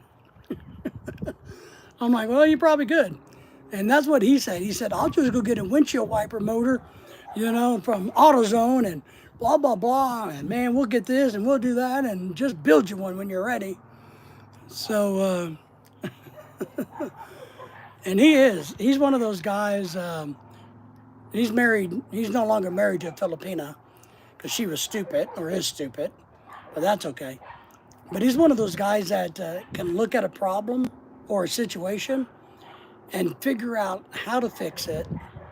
And then he also has the skill to fix it. I can look at a problem and tell you how to solve it, but I can't fix it. I can't do it.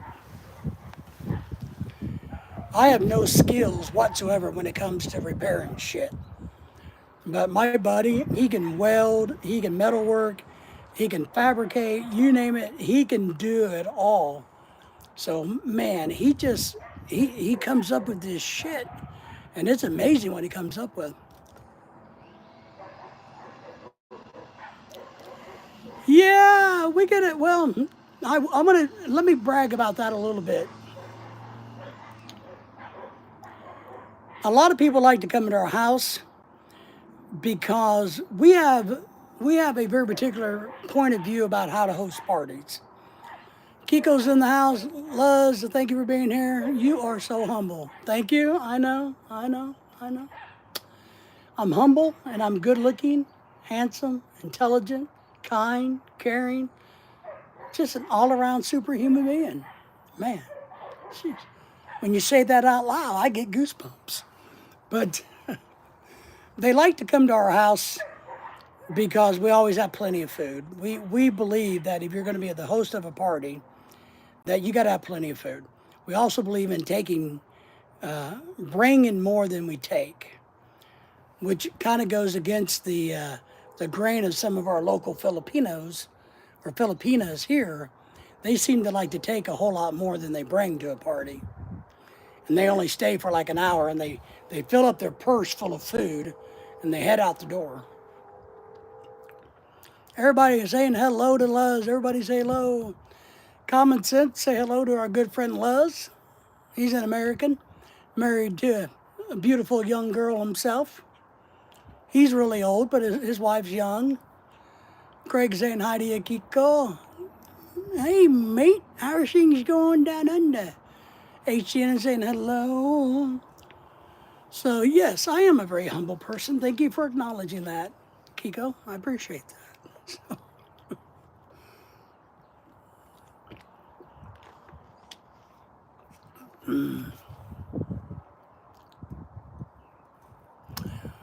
Well, yes. Well, I guess it depends on your definition of big. But we live in the Northwest Quadrant. We also have a Little Rock Quadrant. And we have a Southeast Arkansas small group.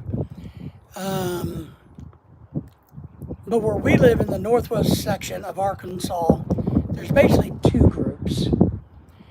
the group, the organized group, sucks.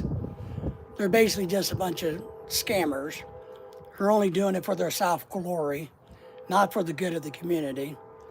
And then we have another group here that doesn't belong to the organization, but they do a lot more events, and they don't ask any money for it or anything, and everybody just kind of pays their own way, and that works really well.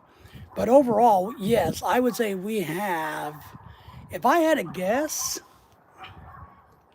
I don't know if that's large or not. I don't know. We probably have, I don't know, somewhere maybe 3,000 to 5,000 Filipinos right here in my immediate area in northwest Arkansas.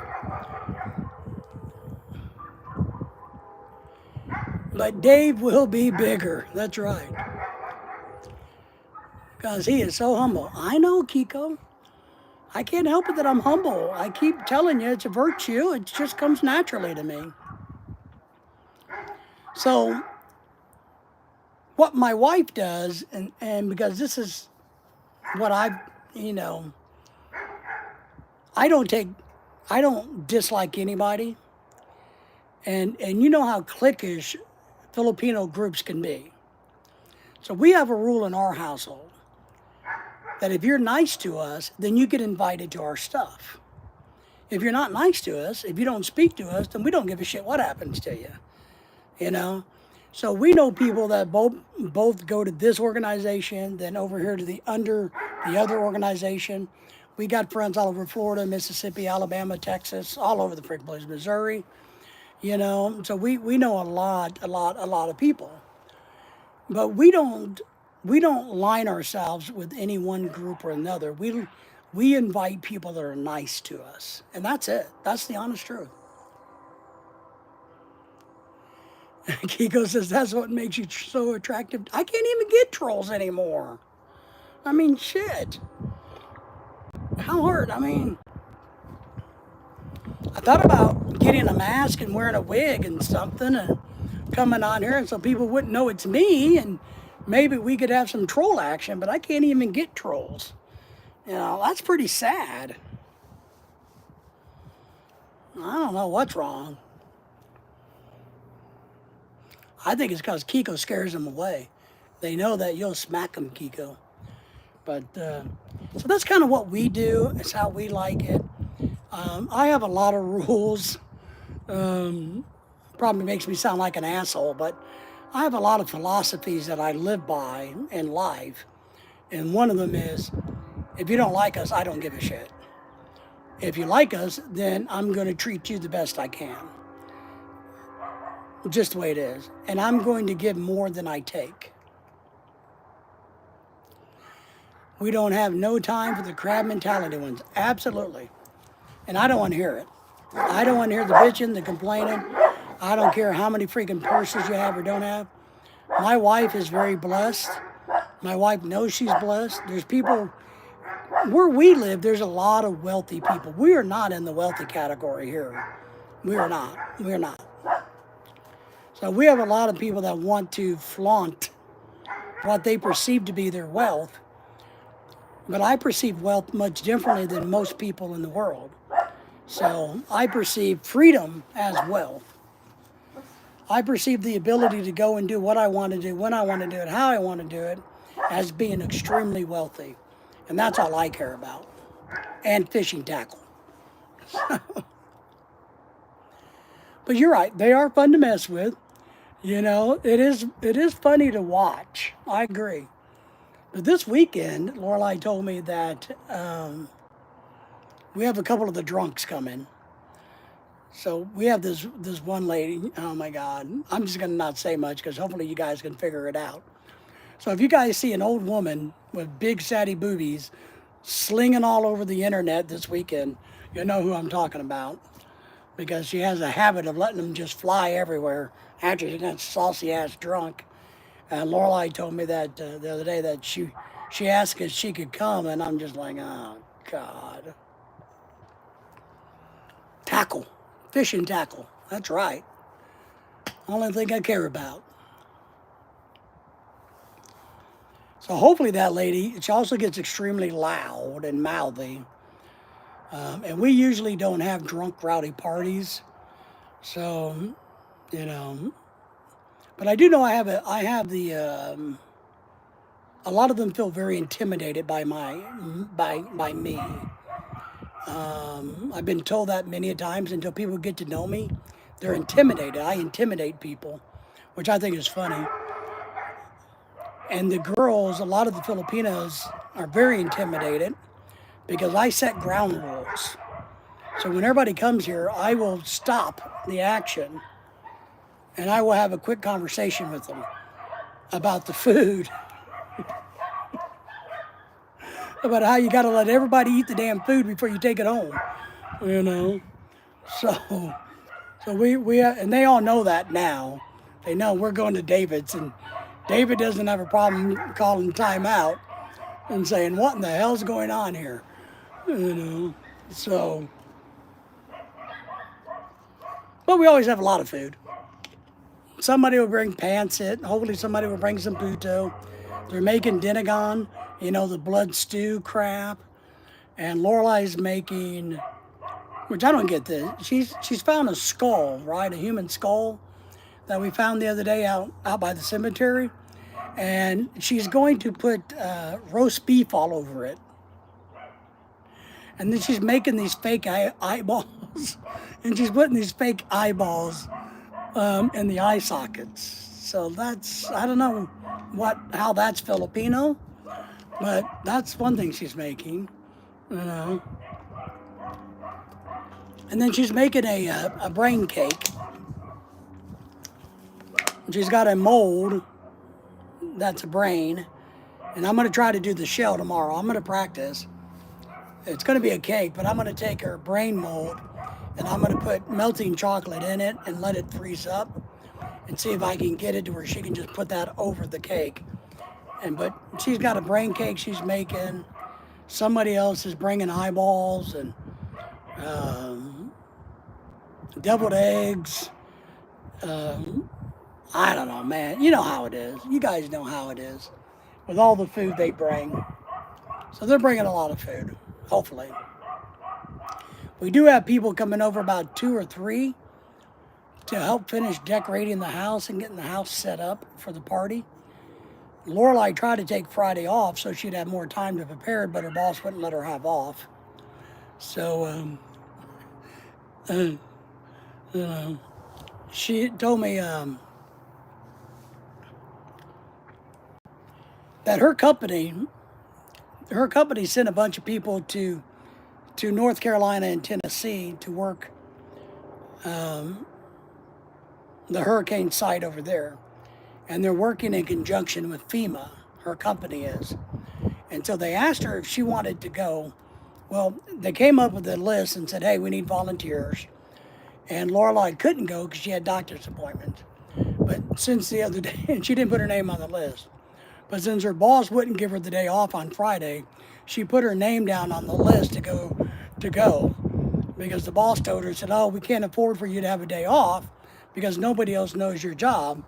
And so if she goes to the Carolinas to work with FEMA, it's for 2 weeks straight. And so she's like, I'm pissed. I'm going to put my name down, and they want me to go. I'm going to go. I'm like, all right, sounds good to me. I'll stay home with the dogs. But we'll see how it all goes. But we have a laser light show going on. We have a smoke machine, which, okay, for you folks that weren't here on the Saturday's live stream, yes, smoke machines, fog machines will set off your fire alarm. Yes, I have definitive proof that fog machines and or smoke machines will set off the fire alarms. So you spread the word around the internet. There's no longer a question whether it does or doesn't. It does. Trust me on this.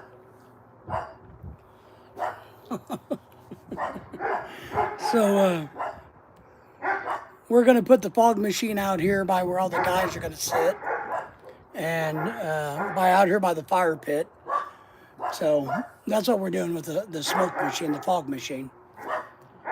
But they've done a lot of decorating. They got a lot more decorating to go. And she's excited. They're all excited. The girls are talking constantly about it. You know, oh my God, it's so exciting. You know, but here, let me ask you guys this.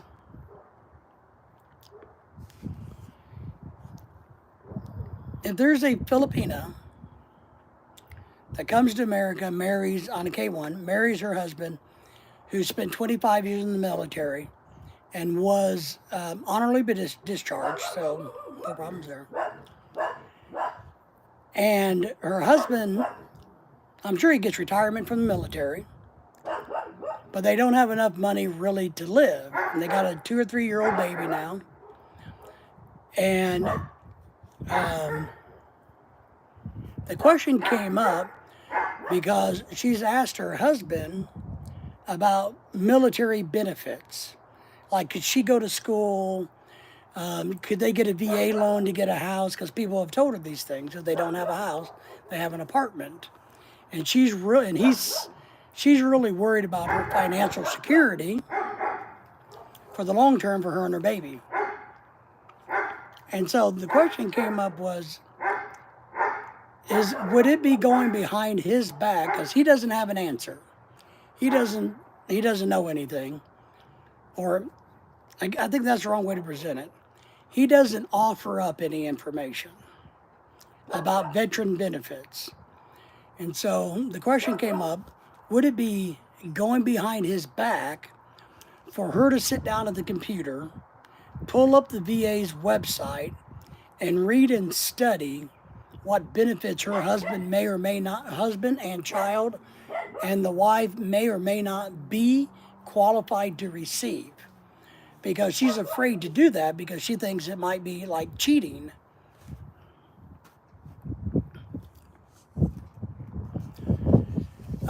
Mark, they are not doing the front yard, thank God, because I don't want that.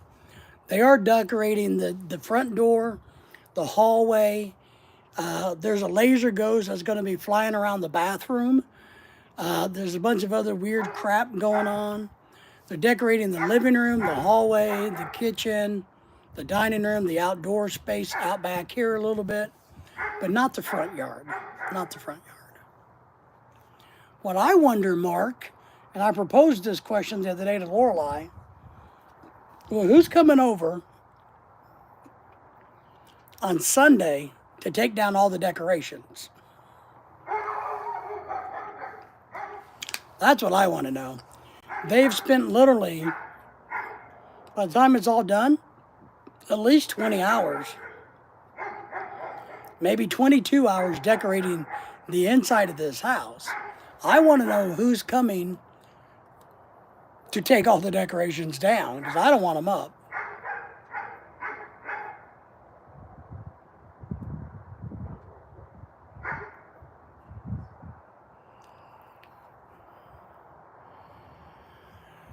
Well,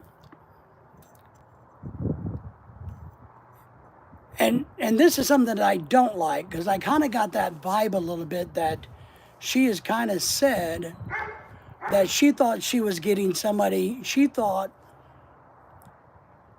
and maybe she didn't ask him, or he didn't say, or he lied, I don't know, or she's lying. But she indicated that she thought he owned his own home, but he was renting an apartment when she got here 8 years ago, or 6 years ago.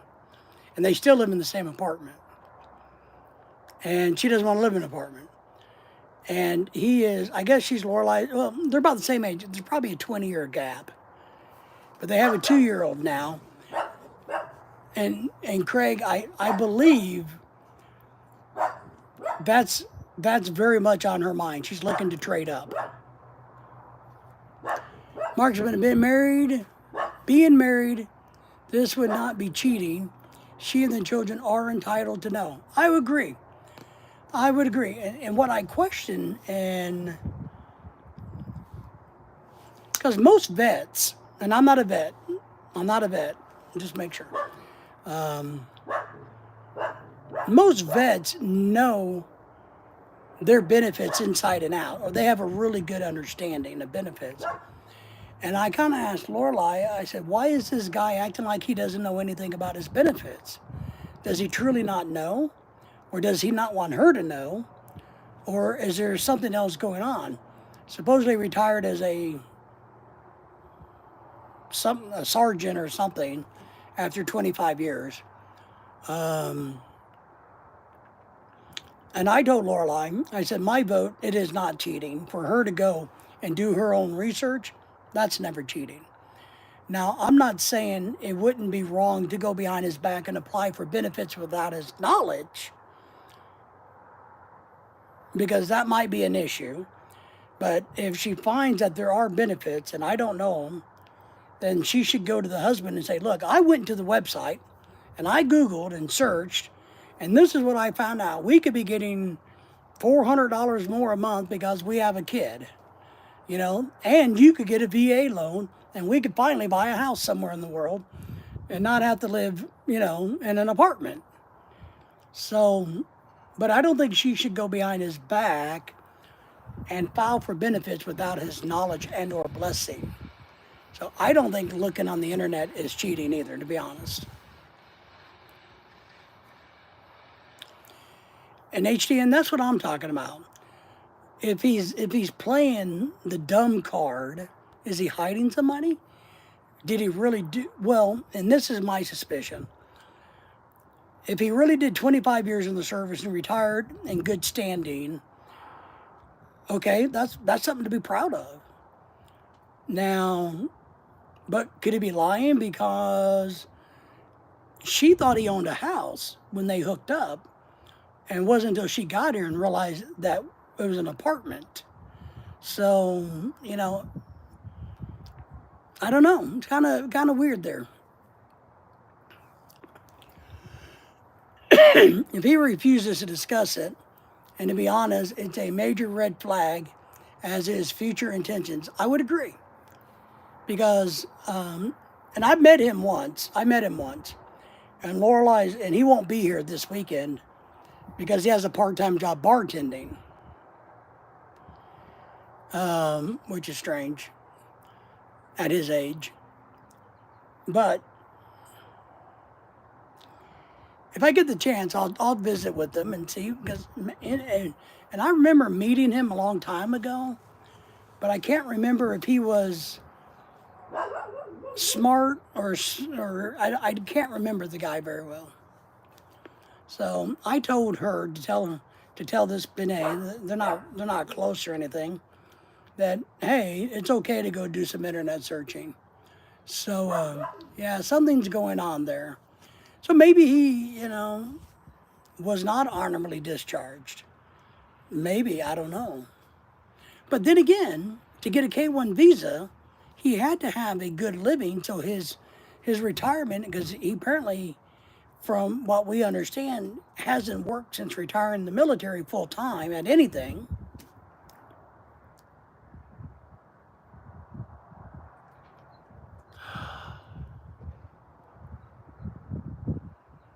I think I do remember him now.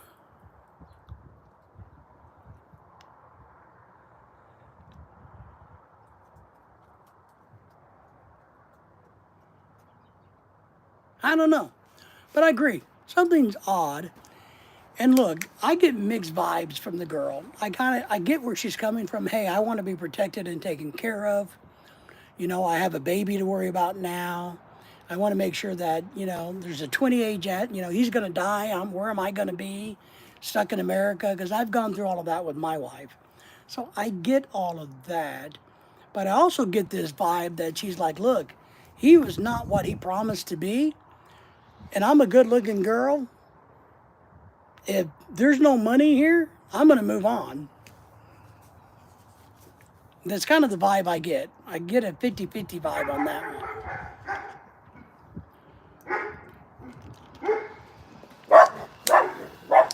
So, I don't know. It's interesting. Some of the stuff that comes across our desk and table. So, we'll just have to see how it goes. I don't remember her to be honest. I don't remember. I remember him now. I think he wore a watch. I think he had a watch that he bought at a discount retail place that because he was admiring my watch. I remember him now. And he has, yes, I remember him now. And he got a big discount on the watch because something was not right on it, so I adjusted it and made it right for him. Can't remember what it was, but I think I remember him now. So, yeah. Interesting. HTN says, I did 15 years in the military, and I know what I can get and not get, but I really don't use the benefits that I can because I really don't need to know. Need that might change later down the road. Yeah? See, and just about it.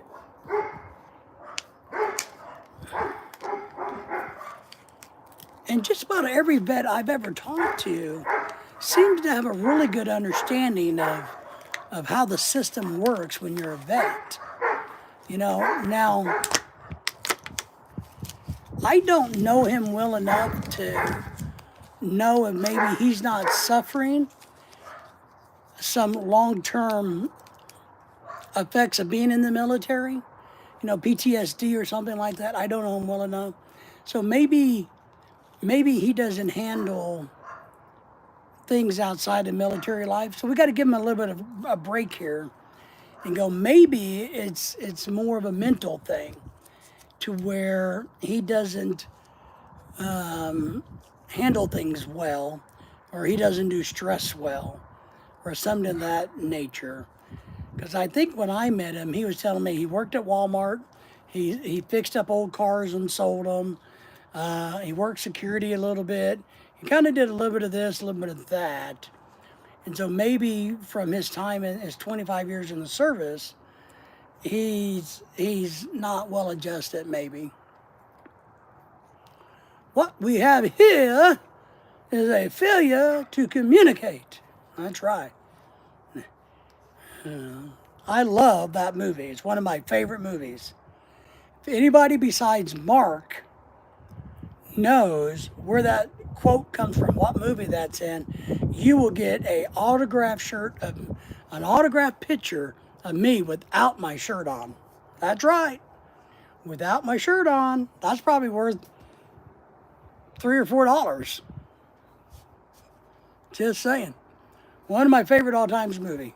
Favorite. One of my other most favorite movies is Brubaker, which is in that same genre. So what we have here is a failure to communicate. Walking boss with his sunglasses, you know. Good movie. You know, they don't really seem to make a lot of good movies anymore. Wonder why that is. You think our movies aren't any good anymore because they've gone from storytelling to special effects? Mark, I said, anybody but you. Mark really wants to see me naked or my shirt without. You know, is that what it is, Mark? Okay, I'll send you a picture of me without my shirt on. Cool Hand Luke. That's right. Do you guys remember what he was arrested for? You remember what Cool Hand Luke was arrested for? Or how many boiled eggs he ate? Those are the deep questions in that movie. What was he arrested for? And how many eggs did he eat at one time?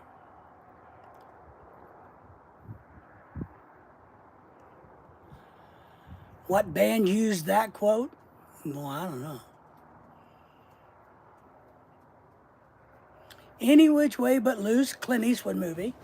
Those were good movies.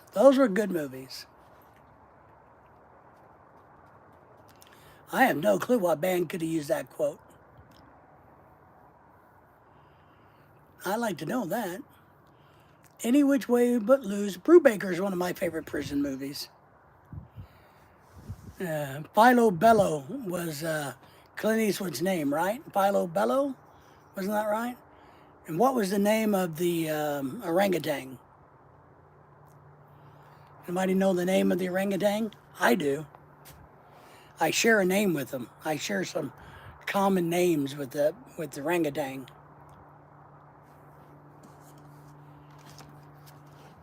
Cool Hand Luke 1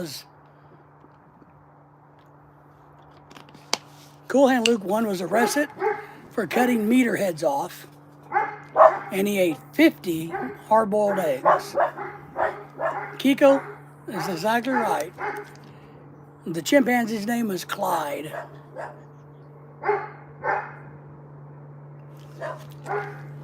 He ate 50 eggs. 50 eggs, but you're close, Mark. 50 eggs. Cutting off parking meters. Can you believe that?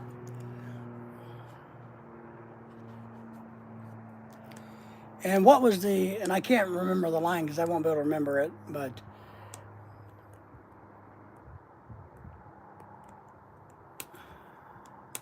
left turn, Clyde. That's right. Guns N' Roses used it, and did they use it in a song, HTN? Did they use it in the song?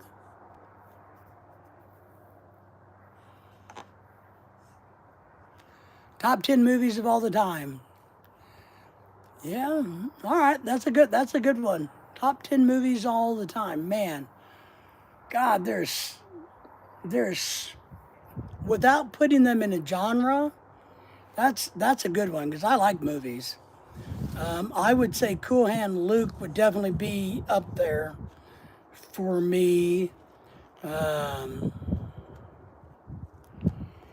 I think the Sands of Iwo Jima and the Green Beret would have to be in there for me. You got to give a nod to the Dirty Harry movies. I'm just telling you. Oh my goodness gracious. Blazing Saddles as a comedy. Yeah, that's a great movie. That's a great movie. The funny thing is there's no way that could be made in today's culture. You know, but that's a good movie. Blazing Saddles is good.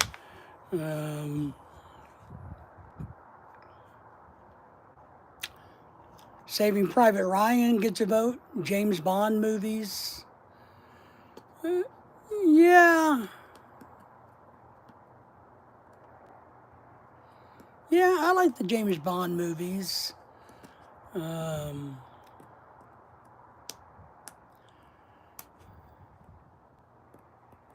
Okay. Didn't know that, HTN.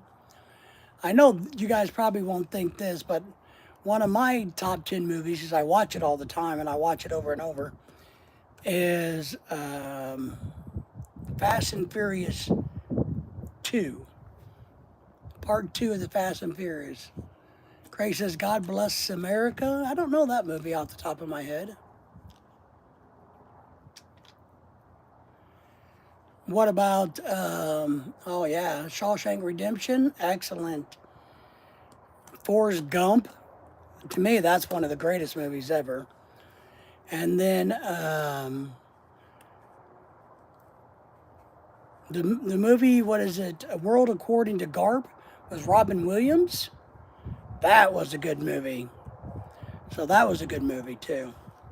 But I really like Forrest Gump. I enjoy that movie. Kelly's Heroes. That's a good movie. And for a war movie, that's one of the, if you're looking at wars, he would definitely, that would be in the top 10 for me there. Eddie Murphy movies? I don't know. I enjoy his movies a lot. I think one of the movies that he did that was underrated was Golden Child. I think the Ray Dong Chong was in that. I think that was, oh yeah, The Good and Bad and the Ugly. Yes. For a Fistful of Dollars. That was good. All those Biscotti Westerns that he did. Good movies. Ah, for me, definitely in the top 10 would have to be It's a Wonderful Life. The Wonderful Life, the original from what, 1942 or something? So, It's a Wonderful Life.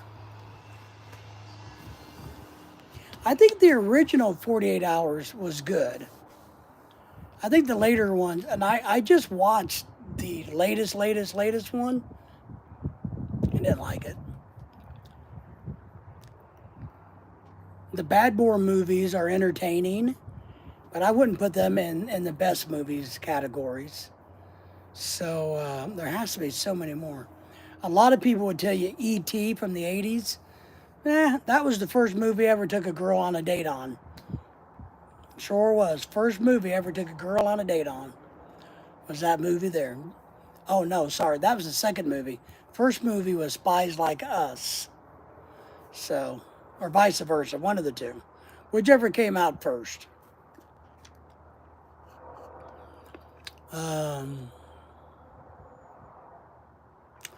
Yeah, Gene Wilder movies are always good. I like those too. And the John Wayne westerns. I'm a huge, you know, later John Wayne movies guy. I didn't like his early movies. I like the war movies, but the western movies of John Wayne, like McClintock, you know, Desperado, those were good, but I didn't like his early ones. Oh, I think the remake of Django was Quentin Tarantino made. That was a freaking just out believing standing movie. Kiko says, "A girl, you a girl? What? I know what a girl is. Just ask my wife. She told me what one was after we got married." So the Searchers, Rio Bravo. I like the Cowboys. Remember where he takes the group of young kids, The Godfather? I just watched, not The Godfather, but what was the Scarface, where he was the Cuban immigrant? I just watched Scarface the other day. The Godfather is good movies, though. Rio Bravo's good. Oh my gosh. Goodfellas. I watched that a while back. I think it's on Netflix. I watched it somewhere recently. Man, a lot of good movies. But I just don't think new movies are as good because I think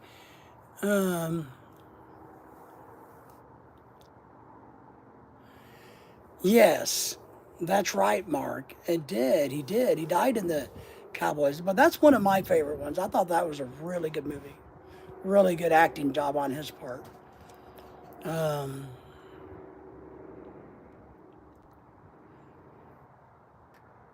Trying to think of that name of that movie. Michael, yeah, Michael Myers, yeah, his movies, yeah, those are funny. They were funny. Well, it's Halloween, so what's your scariest Halloween movie? Scariest your horror movie? I love horror movies.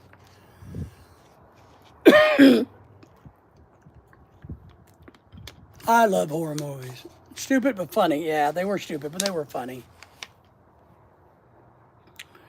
And sometimes not, all movies don't have to be deep thinking movies. Oh, I think Avatar was really good. I think Avatar was a really good movie. Not the second one, but the first one. But for horror movies, I love horror movies. I still think the original Friday the 13th is just an outstanding movie. And the original Halloween. Silence of the Lambs of Jodie Foster. Yeah, I watched that a while back, and I just got done watching Red Dragon again about a week or two ago, which is a good movie. Red Dragon's a good movie. And the movie Hannibal is pretty good, but it's not that scary. It's just creepy. The only movie that really creeped me out was Blue Velvet.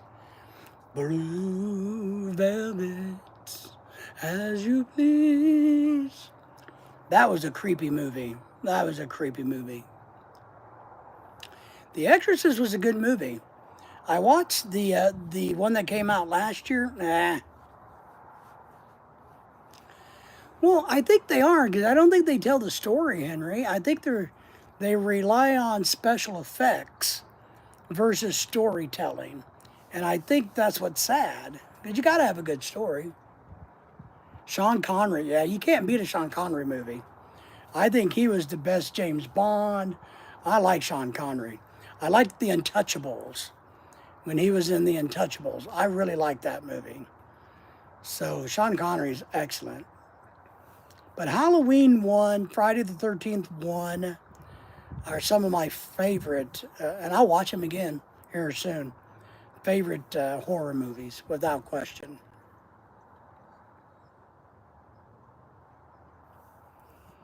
Let's see, what other horror? Oh, The Shining. The Shining's great. It's still great. And what's the line in Shining? Johnny's home. You know. I like The Shining. I watched the second one of The Shining, Doctor Sleep or something, and it was okay, but it wasn't nowhere like The Shining. Shining was really good. Jaws.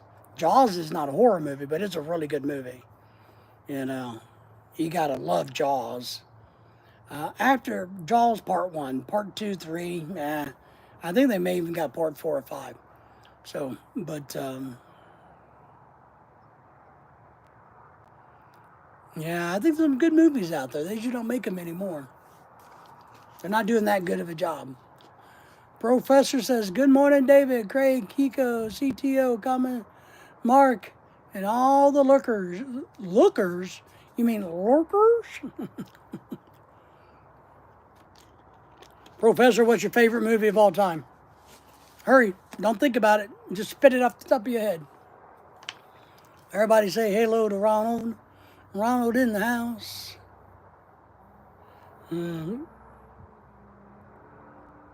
Look, I took the pillows off that couch so you could sit over there. Go sit over there. Kiko saying hello, Jeff. By saying hello to the professor.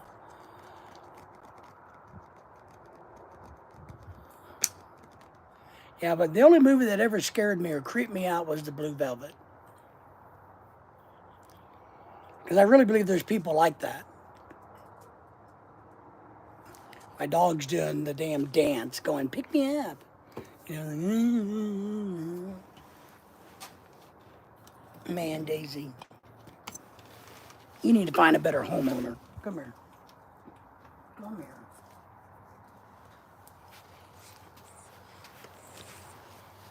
Man.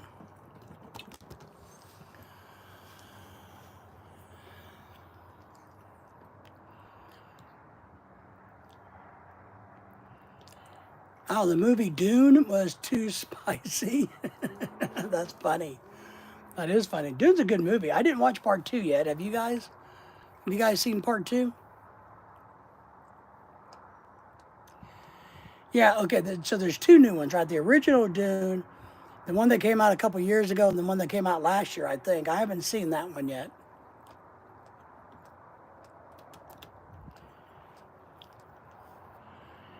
Oh, Close Encounters of the Third Kind, I thought was a great movie. Another Steven Spielberg movie, but a great movie. And I will say that I personally really like all of Quentin Tarantino's stuff.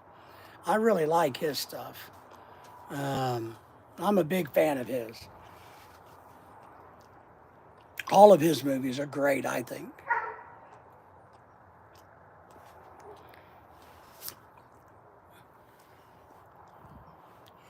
I do think the movie Pitch Black could have been really good if it didn't have Van Damme in it, or whatever that guy's name is, the bald-headed guy, because I don't like him. I don't like him, but it could have been a good movie. Oh, Dust to Dawn is one of my faves. That was the first movie that introduced me into Quentin Tarantino. Loved it. Loved it. Loved it. Yeah, Vin Diesel, that's his name. Yeah, I don't like him.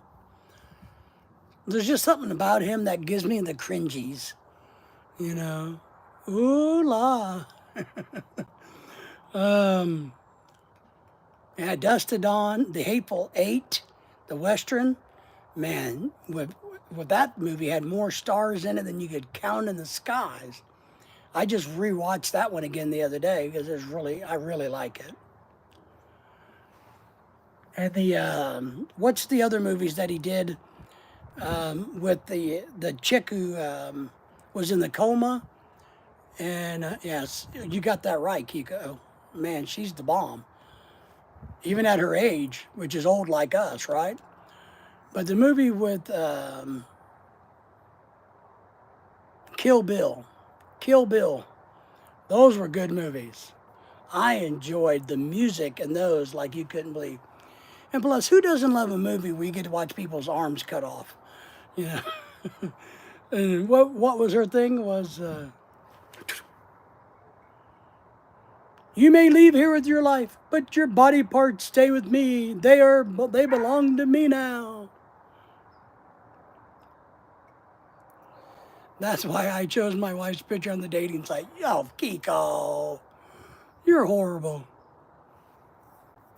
Yeah, that's a classic. Oh, I tell you, one of my all-time favorites, and I would put this in my personal top 10, is Jeremiah Johnson.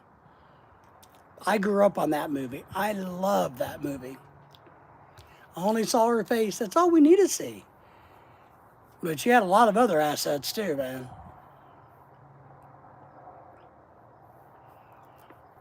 Yeah, but my favorite, Jeremiah Johnson, would be in my top 10 for sure. Easy Rider is a great movie. Dennis Hopper, he was such of an underrated actor. It's unbelievable. Indiana, when he played in the Hoosiers as the drunk, man, I don't know if he didn't win an Oscar, I don't know what, but he should have won something. Because when he played that drunk in Hoosiers, it was unbelievable. He did a great job.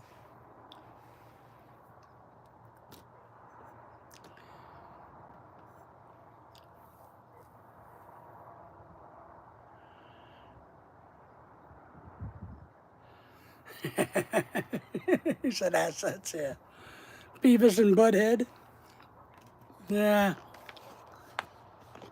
Nah, not my cup of tea.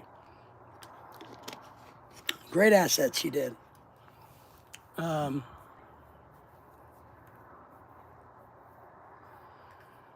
trying to think.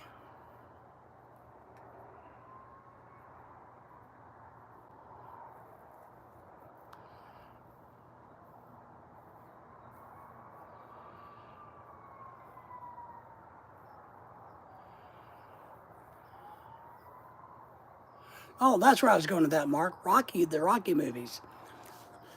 Rocky 1 is great, but I was going to go the other way. I thought the Rambo series was excellent. All the way through. I thought, well, I guess number 3 in Afghanistan kind of sucked. But Rambo 1, 2, and then the two last ones he did when he was in Burma, and then when he came home. Those, yeah, the Rambo movie I thought was great. Yep, going dark. We're going to be a brownout in a couple minutes. So we're going to wrap this up about 7 o'clock anyway tonight. We're not going to stay on forever. I got other stuff I got to do than hang out with you guys. I do have a street light out there though, Kiko. See, can you see my street light? You like the street light better? Sunset on your stream. The sun is setting this way. Here.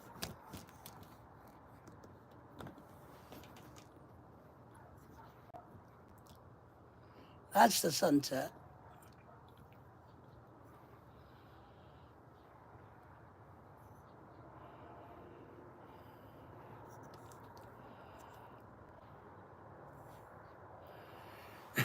Dumbo's like cheap shit. Well, we have been on here almost 2 hours, or 200 minutes or something, or 150 minutes. I can't see the clock. So, but man, I don't know. I really liked the Rambo movie where he was in Benai. Benai. What did I say? Where did I say he was? Bernice? Burma. He was in Burma. The graphics in that one was unbelievable. When he was laying those people to waste with that big old 50 caliber machine gun and those body parts were flying, I'm talking about that was some impressive, you know, stuff. But I really like the Rocky movies, but that's kind of our age, Eye of the Tiger. I thought it got a little silly, but I liked them, I liked the first one the best, though. Yo, Adrian, we did it! Oh, Rocky, I love you. Some shit like that. So, oh my, Terminator. If we're gonna, like Sylvester, don't we got to say Terminator for Arnold Schwarzenegger? Just when you're getting on a roll, cut the cord. What could possibly be more important than us? Your OnlyFans? Well, you know how it is. The jello shots are calling. Henry is saying, yes. The jello shot. Well, today's Wednesday, right? Yeah. Buttercup is in the house. Everybody say hello to Buttercup. Buttercup, thank you for being here. Appreciate you. The professor is laughing at you. Kiko. I do spend a lot of time on my OnlyFans page. I got to try to make money somehow. I don't make any money on YouTube, so I got to make it somewhere. So, if it's not OnlyFans, because, I'm not going to post my stuff on Pornhub for free. Got to drop the link to the OnlyFans page. Well, it's going to cost you a lot of money. Kiko says, hi, BC. Buttercup. What you up to, Buttercup? I like the Rambo quote when he was walking to Richard Krina. I was in charge of millions. Yes. I was in charge of millions of dollars of equipment, and now I can't get a job flipping hamburgers. Yeah. A lot of truth in that, right? I think there's a lot of truth in that. That'd be a lot of skin. Skin costs money, guys. I'm just telling you. Why do you think I get $100 to $200 for each picture with my shirt off? Now, granted, I haven't sold any, but I got them listed for that. Yeah,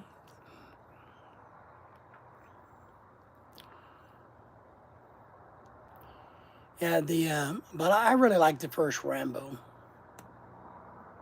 It taught us all how to survive in a cave, So we learn a lot from movies.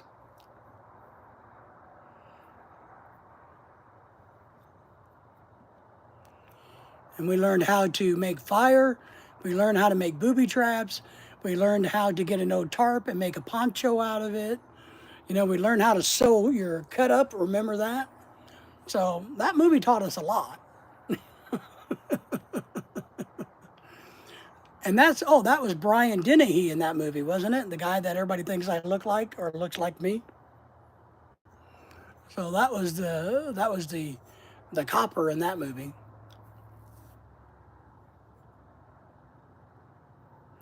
He said, "Booby, you gotta have some boobies to shake." You're probably gonna see some nasty boobies. If that lady gets drunk, those things come flying, because they're long to the ground, and when she drinks too much, and she doesn't usually wear anything that would cover them up. So it's not a pleasant sight, Kiko. I know you're going to tune in Saturday just to see those flopping around, but it's not going to be a pleasant sight if she shows up. So because she's one of the, she's one, look, I know a lot of Filipinos that drink, and they drink a lot, and they can usually outdrink the Americans, but this lady, man, she will come here drunk, and she will leave even drunker. Don't want to view it on a full stomach. Man, and she's a little gropey. She likes to touch, and that creeps me out. I don't like that. So I'm hoping she won't touch me Saturday, to be honest. Because, it's just kind of creepy. I don't want to be touched, So that's a problem we have there. But we'll see how it goes. CBCB says, hey, did ID they find the Elliot Eastman? I don't know. I haven't checked anything today. I haven't heard anything, so I don't think they have. There's a lot of people saying that one body was not his, it was his, was not his. We don't know. We should know in a few days. There's a lot of people say there's a clan. There's so much garbage out there, but I haven't heard anything from anybody in the Philippines, whether that was him or not. So I really don't know if they have found him or not. I haven't gotten any alerts or anything. So my guess is he's still missing. And my guess would be he's still missing. He is deceased, but that was not his body. That's my guess right now. It's all right, man. CBCB, we understand. Thank you for being here. Thank you for the thumbs up. And subscribing to the channel if you haven't done that already. You may be one of our new subscribers, so we appreciate that. But I hope the kid shows up. I don't think he's going to show up. But I hope the kid does show up. What I haven't liked is how much hate people has been spitting out towards the Philippines. I've seen so much hate saying how horrible the Philippines is. There are people that saying this kid made his own bed, he should lie in it, whatever type of thing. But there are so many people that just want to hate on the Philippines because an expat gets himself into a situation he shouldn't be in. And that's not good. And so I don't like that. Hang on, guys.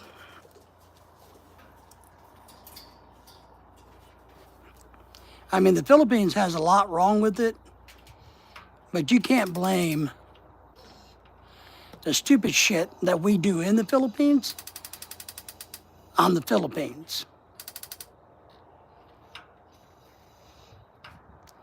Hang on.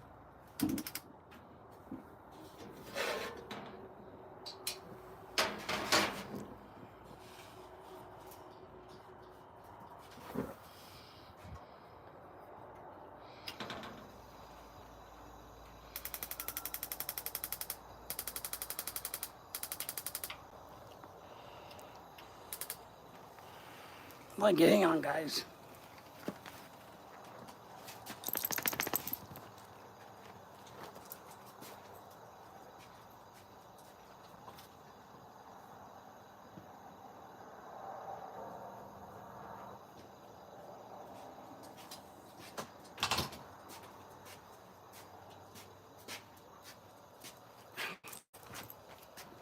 Can I have my chair back?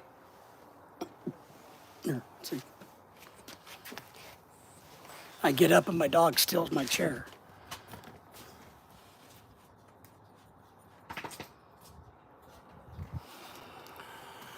All right, let's see.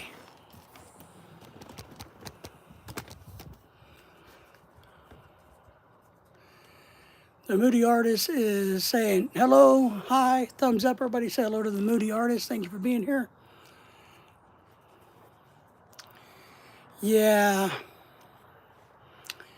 Professor says, Manila, the Philippines. The case of the American national Elliot Eastman is not a case. It is not a case of kidnapping for ransom, according to the presidential peace advisor. No. They came out pretty quick, and that's why the FBI packed up and went home. Because one, they figured out it wasn't terrorist, and it wasn't a kidnapping for ransom. And if it's not terrorism to be used for ransom and or to be used for ransom, then it has to be a personal matter. So he's had to piss somebody off who decided enough is enough. So yes, CB says there's always bad places no matter where you go. People are quick to blame such of a sad story. It is. Because look, I promise you, that might be a very risky place to be in the Philippines, but we have cities in America that you wouldn't dare, no matter what color you are, walk around in after dark.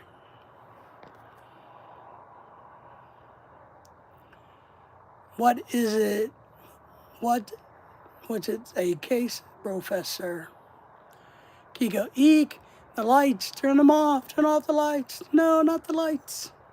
Family feud. Yeah, or community feud. Because a lot of the speculation was he was doing things that he shouldn't be doing. There are also a lot of speculation that says, he wasn't being behaved like a good Muslim in a Muslim community, and he was bringing shame into the area, into the family. So, yeah. I don't think it was, some people say, the girl was 17 and she's a Muslim. She didn't have, if she had an ex-boyfriend, it was a boyfriend who sat over there. It wasn't like the boyfriend was sitting in her lap doing things. You know what I mean? It's a different culture, different relationship. I don't think it was an ex-boyfriend. CB says, definitely not a terrorist attack. Absolutely. And that's why the FBI packed up and went home. And they said, there's nothing for us to do here. You guys call us when you figure it out. Richard Dawson, host.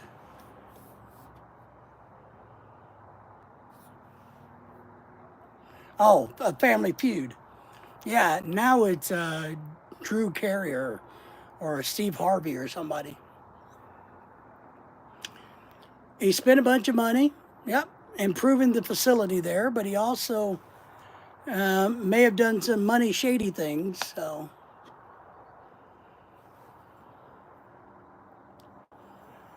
So, Professor, let's just ask everybody. Kiko, what do you think happened to the kid? Professor, what do you think? CB, what do you think? Everybody else in here that I'm missing, you guys chime in what you think happened to the young man. I 100% believe he's out in the jungle somewhere. And he'll probably never be found. Or at least not identified. They may find some bones and things later on, but I firmly believe he won't be identified.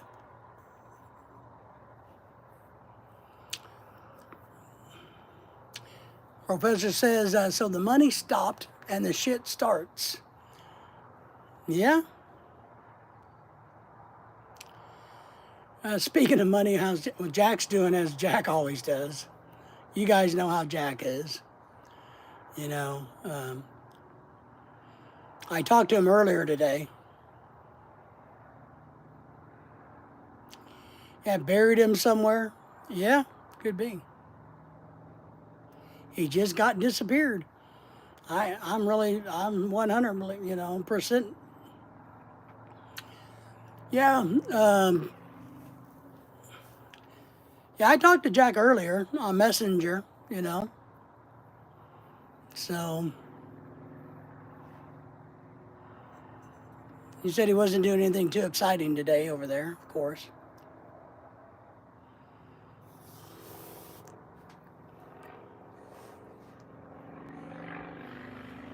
He's definitely got somebody mad at him, right? He got somebody mad. And Ronald, I don't know if I'm sold on the concept that the family did it because the kid ran out of money to keep giving them. I don't think that's it. I don't believe that. It could be a contributing factor, but I think it had more to do with things. Oh yeah, Jack's fine. He's just broke. I think it's all over money And I think it's also all over. I think money's a factor, but to be honest, I think it's about respect and shame is what I think it's more about. I'm sure money's a factor in all of this, but I truly believe that saving face, shame, all of those things are a huge part of this. I really, really do. So yeah, Jack's okay. He's just out of money. I think they killed him because he took the Muslim name of Muhammad as a white man. Okay, Ronald, I agree, but I disagree. I think they didn't kill him because he took it as a white man. It's because he took it in vain. He didn't convert. He said he converted, but he didn't follow through. It wasn't in his heart, and he wasn't acting like the Muslim man that he was supposed to act like. I don't think it's, and maybe I'm wrong, I don't think it's because of the color of his skin. I think it's because he was a false prophet, so to speak. Not his wife's family. I think he was helping her family and her so they don't think they would hurt him. Yeah, it may have been. He would thought he could buy their love and affection and safety. But I don't think it had it. I don't think money played a big role in it. I think it played a role. I'm still going to go with the fact that I think he was a false Muslim and he was an embarrassment to the family and to the community and brought shame. And he had to go. And he wasn't repentant. HDN, I've seen his post on Facebook earlier. Yeah. So they killed him. They killed him. I'm sure they did. We don't know yet for sure. In Islam, you can't pick your name. Someone has to give it. That's correct. Great. So I can get you guys in here. But I really believe money is always a good motivator. But I think shaming somebody can outweigh the money issue. I think he brought shame.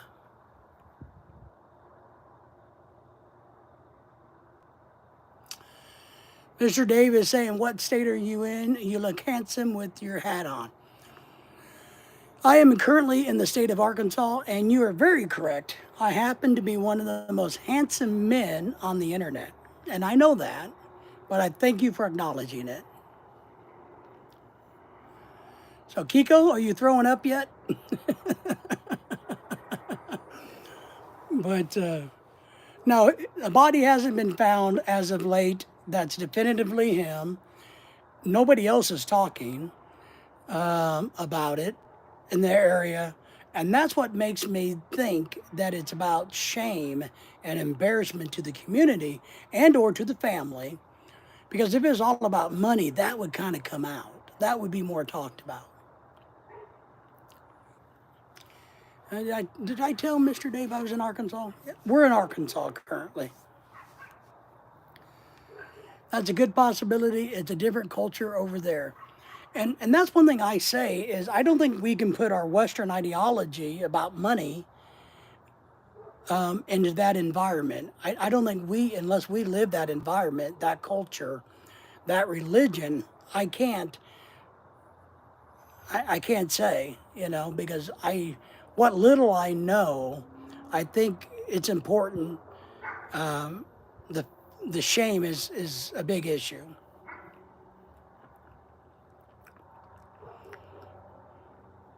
Kiko says, you look marvelous, darling. Yes, thank you. Thank you. Thank you. Professor says, number 17. That was the age of his girlfriend or wife, right? When they got married, was 17. Mr. Dave says, everybody say hello to Mr. Dave, by the way. Sir, I am a man from New York who lives in Davao, Philippines right now. So he's over in Davao. So it's a great place. I'm glad to have you here. Like Baptists applying for membership with an American Atheist Association would not create a goodwill at home. Exactly. Exactly. Um, and look, and some of you folks may get really offended by what I say when I say this, and and that's okay. I don't care. People, you guys all know I don't give a crap if you get offended or not. But you may get offended by this here, and I'm not an expert in religion in any way, shape, or form.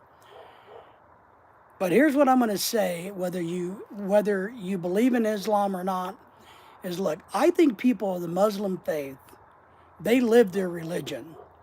What I say is this: Christians practice religion. Muslims live their religion. And there's a huge difference. And I know I've gotten a lot of shit from Christians going, but Muslims are terrorists. No, they're not. There's buttholes in every religion. Every religion has their bad apples. And we have a lot of them in Christianity. Just look at the mega churches, right? But I'm going to repeat that. Understand this. In my view, Christians practice religion, Muslims live their religion. And you can be mad about that if you like. That's true, there would have to be a Muslim to see the inside. So it's hard for us to really see and compare. Yeah, because we don't know how they truly felt or how they were handling this. It's, in America, we have religious orders here that are also very strict, kind of like the Quakers, the Amish. They don't want outside influencers into their communities. They know that they got to deal with the English and they got to do this and that. You know, um, so they know they got to deal with the English, but they don't want to be corrupted by the English. I could see putting myself in the shoes of somebody of Islam or Muslim faith, and I'm not an expert in it, but I could see where they would look at this as an abomination, an attack upon their way of life. Because if you're going to be a false prophet, we don't want you. It's not good. I could see that. I could just see it. Professor says, true, David, Islam is a way of life. It is, and I'm sorry if I piss Christians off when I say that, but Christians practice religion. Islam, they live their religion. And I'm just saying, I'm not saying they're all perfect or anything like that. That's not what I'm saying, but I'm saying they live it. So, and that's the same thing with the Amish. I could see, an interloper coming into the Amish community, and it would not go well. It would not go well. I don't think the Amish are violent people, and I don't think they believe in murder. But if they had a rebel rouser within their culture, their microculture, do you think they would tolerate it? No, they wouldn't tolerate it. Pat's in the house. Pat, thank you for being here. Good evening. Thank you for the thumbs up as you came in. We appreciate that as always. And I'm sure you guys are already subscribers, but if you haven't subscribed, please do.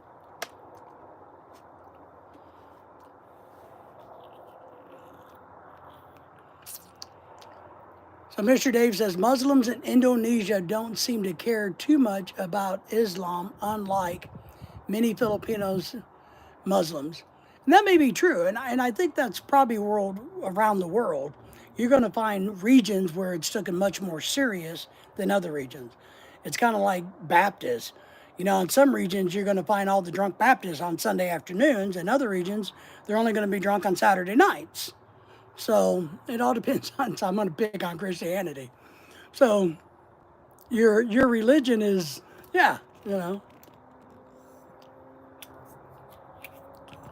Mark says, poor guy was just young, naive, and stupid. I think Mark, I also want to throw out that I think he was arrogant.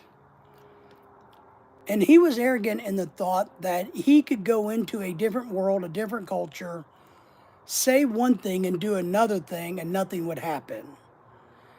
That's what I think. But I think he was arrogant by reading his body language, reading his facial expressions on all of his YouTube stuff. And I know people are going to give me shit about this, but I don't care. I think he was relishing this underdog thing. He was relishing, look at me. Now, he may have got in over his head and didn't know how to get the hell out, but going into this, I think he thought, look at me. Guess what I'm going to do? And I'm going to become famous for it. I believe that. Professor says, that's too, David. Yeah. Mr. Dave says, the man with the hat has a cute personality. Yes, I do. My wife thinks so. I know that. Pat says, right on, brother. Yeah. Kiko says, Mr. Dave, you are so right that I have a cute personality. Everybody knows how cute I am. I'm just the cutest little thing there is in the South. So, yeah. I know it. That's why I'm loved from one end of the world to the other end. Or should I say, that's why I'm loved from one end of the couch to the other end of the couch.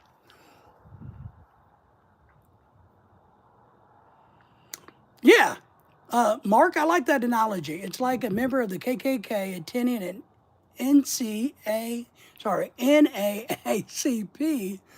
and expecting, well, not only expecting to leave, but expecting to be welcomed, expecting to that the other group would modify their behaviors to tolerate you. You know, not necessarily leave, but like, yeah, this is okay. We don't mind a member of the KKK being in here with the civil rights group. Sure, come on in. You know, tell us how you really think and what you believe, and we're going to sit here and listen to you. But it's the opposite. The KKK would be the same way. If somebody, when somebody comes preaching to them, saying, "Hey, you guys are wrong. Look, blah, blah, blah," what do? They string them up by the neck and put them on a tree.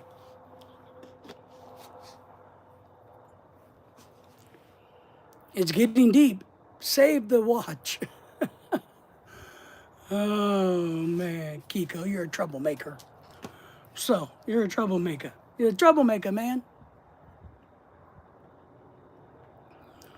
So, you got to feel sorry for his ignorance and his arrogance. I feel sorry for everybody, to be honest.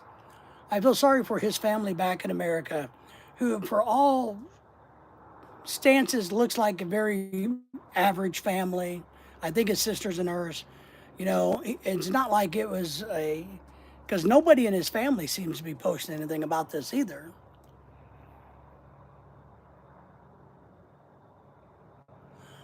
Pat says, I think the Eastman kid should have stayed away from people in the Philippines.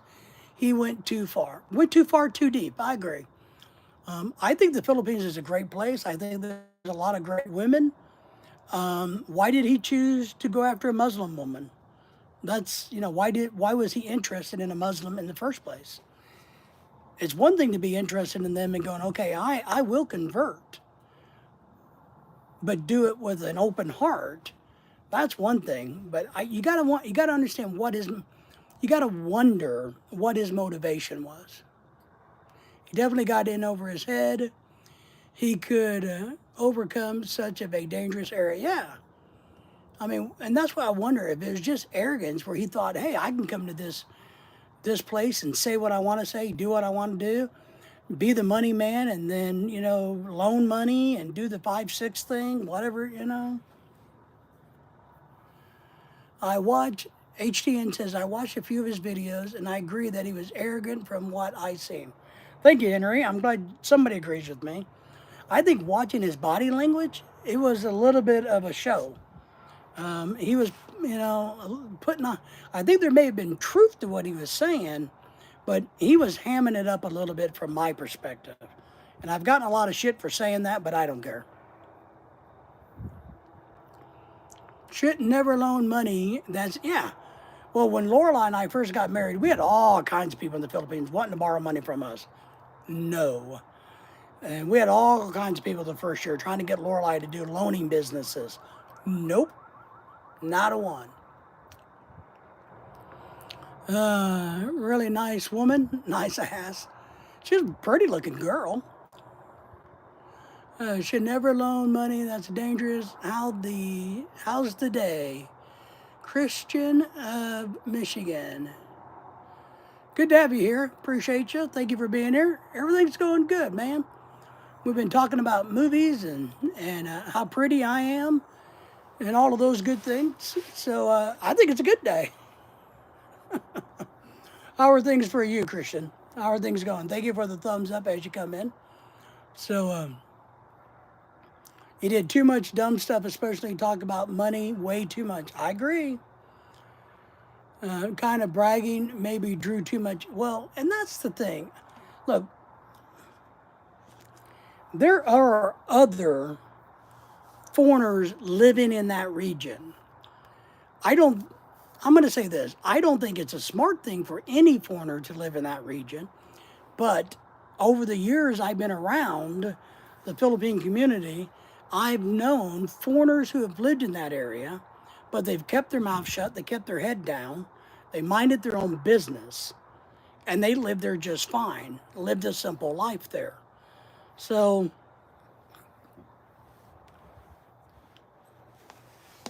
that's what I think. I don't know. But I hope it's I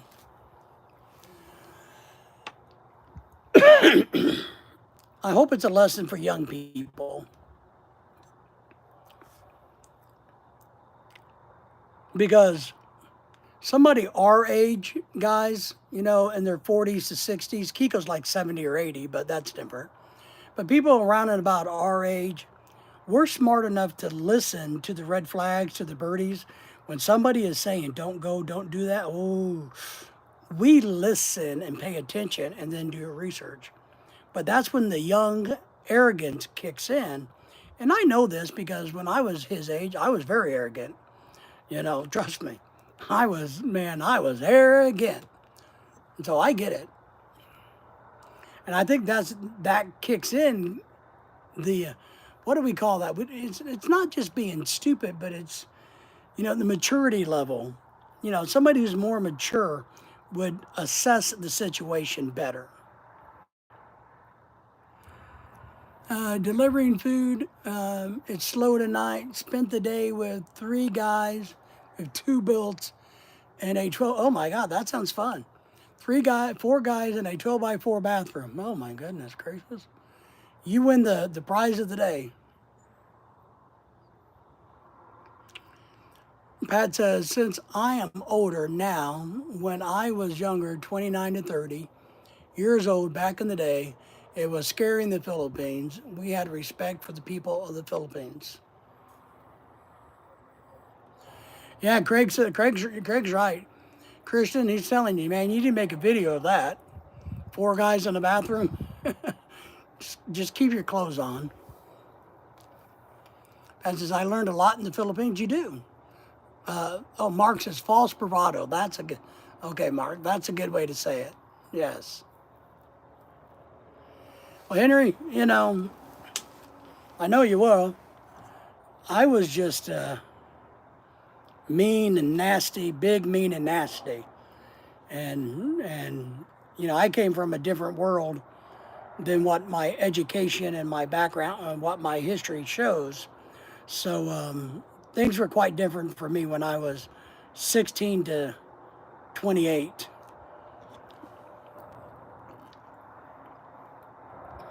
Some people can't take constructive criticism, don't want to listen about obvious things. They have had that. I know what I'm doing. Yeah, I know what I'm doing. Mind your own business. All right. I'm feeling lonely, so I'm watching this because the man with the hat is very handsome. Well, we're sorry that you're lonely, but you're living in Davao. So whether there's a lot of people in Davao, boys and girls, both, that you could take advantage of meeting and knowing. So don't tug on Superman's cape. You got that right. So, but once again, what I am very happy that Mr. Davis recognizes how handsome I am. Uh, don't be jealous, Kiko. Don't be jealous.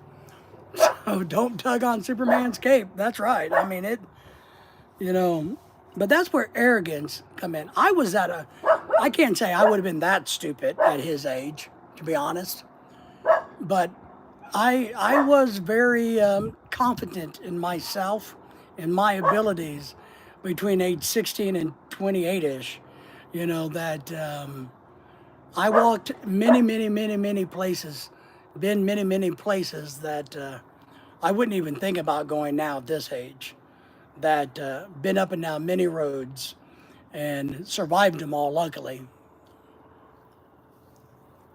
And now he's got to wash the cape, you know. But we get older, we get wiser, we calm down, we listen, you know, and that's what I feel bad. Because one thing I say is, from watching his social media, I think he was probably a decent kid, you know. I think he was just lost. And I don't mean lost geographically, I mean lost in his head. But I think he was probably a decent kid. You know, his family wasn't anything spectacular, but it didn't seem to be anything unspectacular, just very normal and average. And we got to feel bad that as old people now, guys, we wish there are definitely times in my past that now I look back and go, it would have been much better if I would have listened to da da da and followed their instructions.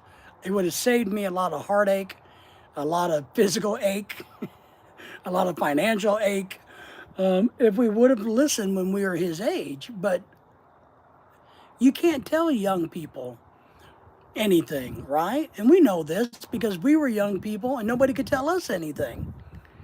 So we know this. We know how this works. We know that he wasn't, if you sat down in front of him and said, here's what's going to happen. Within 6 months of you being there, if you do A, B, C, and D, you're going to be disappeared. He'd go, no, no, you don't know what you're talking about, you know. Like, well, you know, sometimes old people get old because they know things, right? You've heard that old saying? Old people get old because they know things.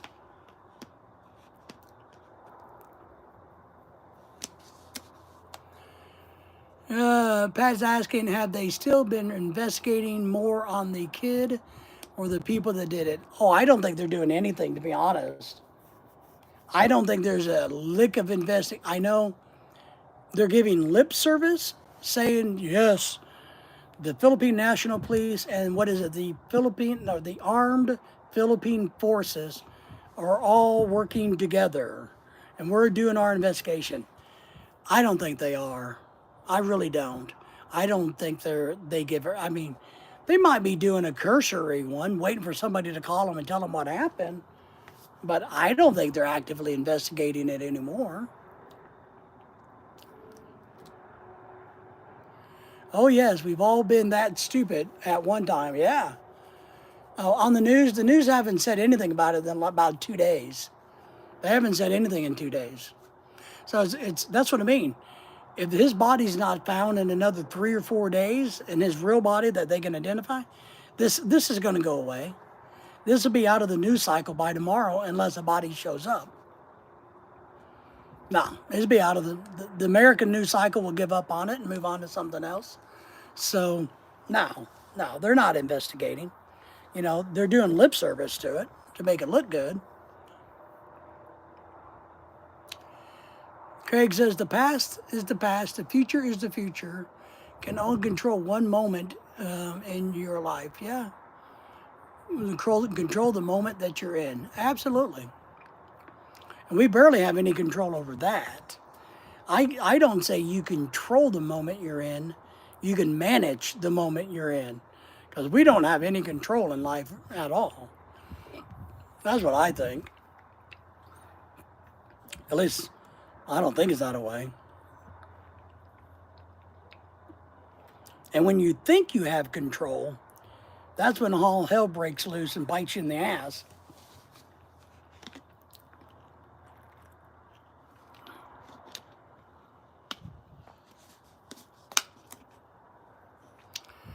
Mr. Dave is asking the man with the hat. That's me, obviously, because I'm the only man on the screen, and I have a hat, so that's me. You look cute. Do you make your name? Yeah, it's David. My name is the same as yours, except for mine's David, not Dave. My dog is Daisy, and my other dog is Lily. Get it. Get the squirrel. No squirrels. There's no squirrels in this neighborhood. The trees are too far away. We used to have them trained to chase squirrels, though. Mr. Dave says, okay, hello, David, sir. That's me. So, Mr. Dave, are you a male or a female? Do you work? Do you have a hobby? Do you have a degree? Tell us a little bit about yourself. Tell us what you want the world to know about you. Craig says, we have control. You think we have control, Craig? Or do we have just control of how we react? And that's kind of by managing it, Craig, is I don't think we have control. The only thing we can control is how we react to things. And that's it. That's the only thing we can control. And if you're married, Craig, you know that you control nothing. Nothing. You control nothing. So, Professor says they're eating the squirrels, the cats and the dogs. They are. They're eating the squirrels.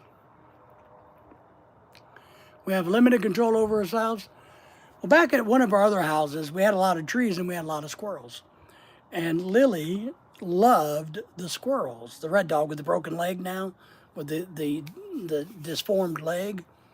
It was her pleasure. And she would listen for the squirrels. And she could be a dead sleep in the house.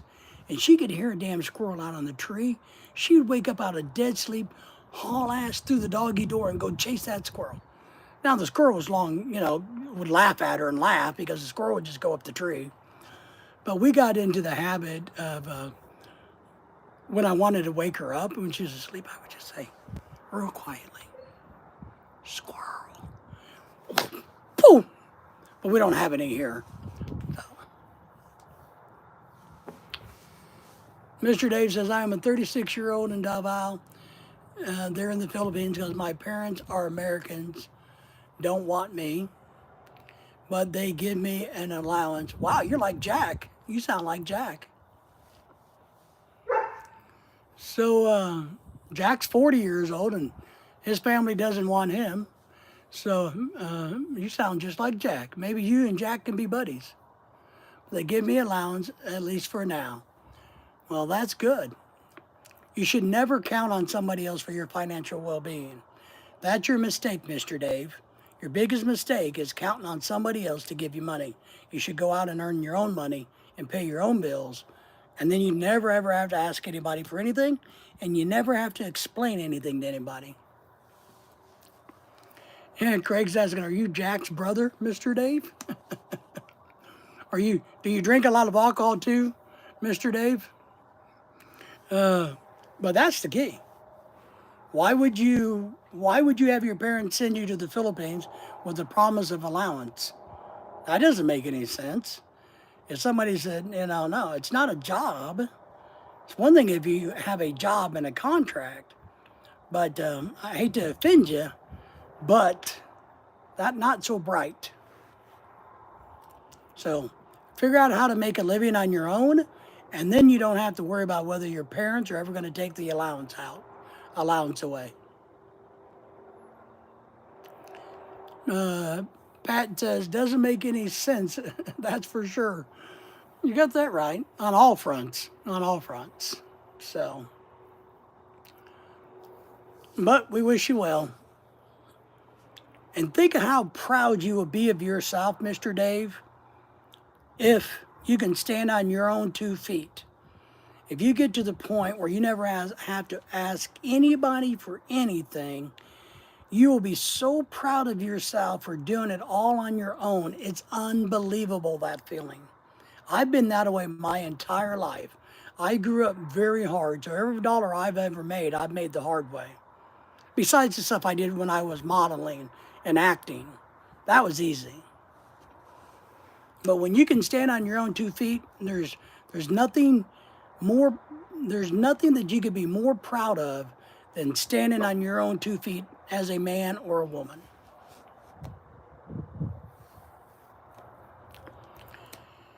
Mr. Dave says, can't drink anymore. I got too hungover. I got lazy because my parents have usually given me money.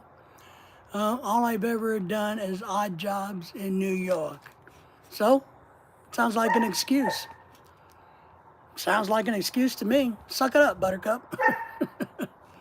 You know, you're either going to be a nobody or you're going to be a somebody, but that decision is yours. Cheesy Richards in the house. Have you been? I've been to the Walmart in Lamar, Missouri. I have not. I'm not real for sure what Lamar is. I'm close to Missouri, but I don't think I've ever been there. I don't think I've ever been to Lamar. Pimping ain't easy, says the professor, and he would know. He would know. He would know about pimping. So he's right. CB, what happens when your parents die? Oh, well, they're going to come up with this answer. Well, then I will inherit everything my parents have. And then when we're just waiting until they die. We're just waiting. Instead of me getting a job and making a living myself, I'm just going to wait for mom and dad to die, then I'll get their money. So, all right, come here.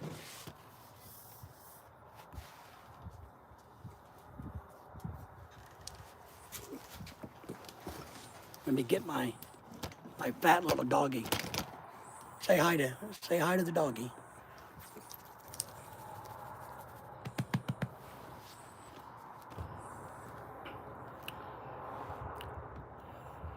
Have you ever been to Columbus, Indiana, Mr. Dave? No, I've been through Indiana once. I never saw anything in Indiana that was very interesting, to be honest. But I've been to the state. But no, I think maybe we got gas in Indiana, but that's probably about it. Henry says, I lost the internet there at the hotel.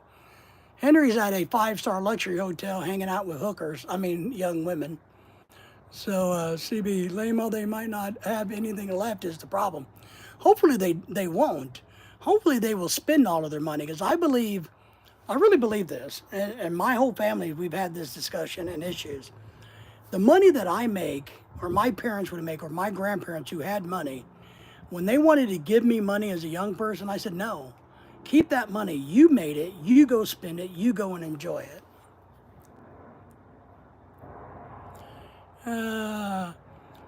When my parents die, I'll either inherit a lot or get zero. Not for sure. Well, you're probably going to get zero. I would plan for zero. So I'd get a job now. I would work hard, make my own living, and then if I got an inheritance, then it's a plus. But when you wait, look, when you think you're going to win the lottery, you're not. I see, right, Pat? Pat gets it. CB says, sounds like a Russian roulette, my friend. Kiko, I get gas anywhere I go. I know, your wife told us that, especially at night in the bed. Christian in Michigan, for sure, plan for zero. That's it. Get a job, you will have money. Pat says, that's right. If he's not on a work visa, it doesn't matter. He could be a prostitute, Kiko. So, shit out of luck. Well, there are things that you could do to make a little money, but look, I say this. If you're not on a work visa, which you're not, probably because you don't have a job, then pack your shit and get out of the Philippines, get back to your home country and get a job. Quit bitching about it. Quit whining about it. Pack your stuff, get back, get a job, pay your own bills, make your own money, and tell everybody else to go screw themselves. I have been to Several Dollar City before. Cheesy, I have. Been there a couple of times. We haven't been, God, it must have been about 15 years. I was going to take the wife and some friends to Christmas at Silver Dollar City last year, but they raised their freaking ticket prices. It's like $160 or $75 to get in now, and that's just too damn much money. Scotty's in the house. Good morning to you, buddy. Thank you for being here. Appreciate the thumbs up, Professor. What's up, Scotty man? Mark, my three rules for my children and grandchildren were get an education, work a job you enjoy or at least like, and never depend on another person to survive. Amen, brother. I do side work for a big farm. That's hard work. I agree with you. Kiko says, okay, Boomer. Wow, Professor Sighting. That's right. He's blessing us with his presence tonight, Scotty. I feel honored. The man, the myth, the legend, the professor is in the house. CB says, one of my friends was thinking they were going to get rich after their parents died. They got cancer and ran through the money and barely had anything left. Been there, done that. I know people that have been in the same place. In America, I feel like a loser because no woman likes me. Get over it. I'm overweight and kind of slow. That's your own hang-up. One thing I'll tell you, what people perceive about themselves usually is not true. Not true. And even if you have deficiencies, you shouldn't let that prevent you from having the life that you want. Obviously, you're lonely in the Philippines, so no woman in the Philippines wants you. And in the Philippines, it's the easiest place in the world to get a girlfriend. So it must not be because you're overweight and kind of slow. It's because you internally are preventing yourself from being happy. That's you doing it, not the women, not me, not other people. You. And you can't rely on other people to make you happy. Only you can make you happy. Scotty says, not much of a storm here. Good news, Scotty. It pays pretty good at the farm. Nice. Well, this is a perfect stream for you. It is, right? Right, Kiko? Get in the gym, man. Well, look, I'm going to tell you guys something. You may not believe this. Craig says hi. He says he likes Kiko's. Professor, lose weight. Pat says, I'm sure Philippines will hire there. Well, you could do some side hustles. Come to America a year so I can give you a job. See, you got a job offer right there. Well, he's an American. He's living in the Philippines. Kiko says, you got that. He made Mr. Davis trolling us, but he can still get good advice. He is trolling us, but that's okay, right? It's part of what I love. He worked at SM's store in the Philippines. He could, yeah. Well, you could just do side hustles, you know. But you can't let other people dictate your fate. Just not going to happen. If you allow that to happen, then that's your own damn fault. It's nobody's fault but your own damn fault. Got it? Got it? And I'm going to tell you guys, and you may not believe this, but even when I was younger and I wasn't as handsome as I am now, I used to, don't tell my wife. Is my wife listening? Let's hope my wife's not listening. Because according to my wife, I've never ever known what a girl was until I met her. But when I was younger, I dated a lot of super hot chicks. And you're talking about a guy that's 300 pounds. I was 300 pounds 30 years ago, and I'm 300 pounds today. And back when I was 20, 18, 22, 24, 26, 30, I was all the way up until I got married. Well, until I got married, I was dating women that was not ugly. But let me just say that. Let's see. No SM on the site. Says family live stream. S&M on the site. No, that's right. That's for sure. David is a cute 300-pounder. I am. I'm the cutest 300-pounder you will ever see. So weight has nothing to do with that. It's all about your personality. You know, if some old fat guy like me got a beautiful wife like I have, then anybody could get one. And even when I was 20 and 30 and 25, you know, I dated so many freaking nurses that were smoking hot that you just wouldn't imagine. So it's all about you and how you feel about yourself. And they can tell right away if you're worth getting to know. If you have no confidence in yourself, then why in the hell would anybody want anything to do with you? You have to be somebody that we want to know, that they want to get to know, that they want to talk to. But if you act like a weak, sniveling little coward and afraid of your own shadow, then nobody's going to have anything to do with you. A chickie boy? Well, I didn't do too bad for a fat old fat guy. I'm just telling you, Kiko. Christian in Michigan says, I was 300 pounds once. I got done doing time when I went back to my normal weight. Damn, 125, wow. Well, at my heaviest, I was 460 pounds at my heaviest. So, obviously mental health nurses.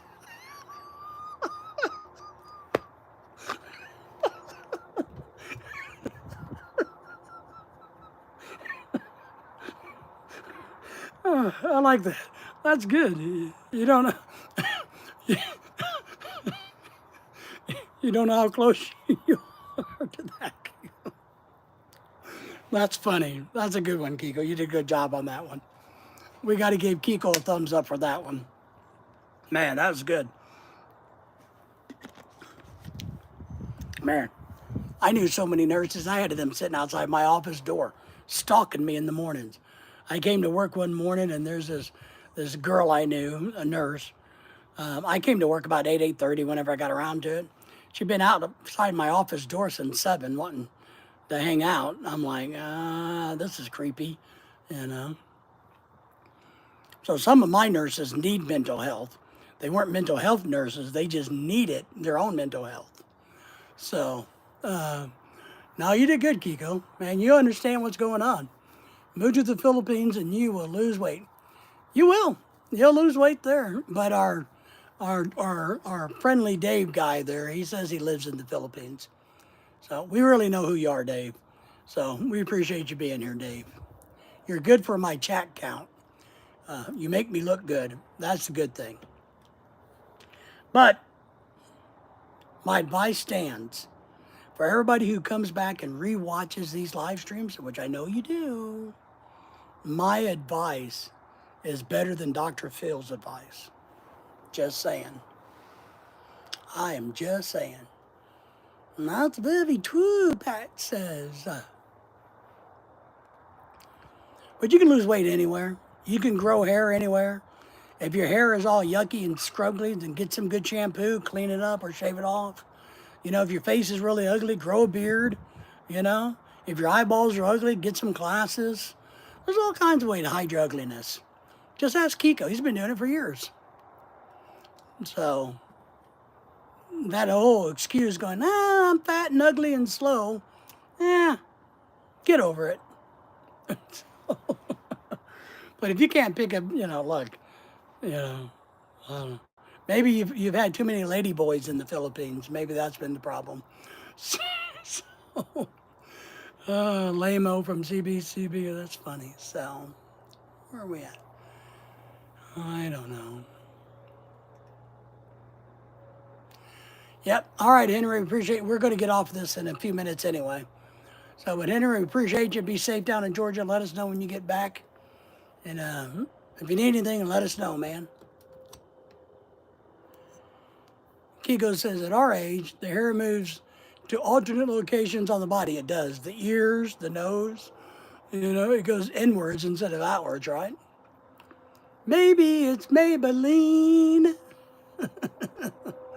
Craig says, see ya, Henry. Get some rest, Henry. Take care of your back. Henry has back problems like all of us. My back's doing a little bit better today, but I still feel like I got to baby it. You had to be willing to walk a lot in the Philippines. And that was part of my problems. Coming over with my foot in a boot didn't help. Made it hard. Kiko says, goodbye, Hank, referring to the great Hank Aaron's or the Henry Aaron's.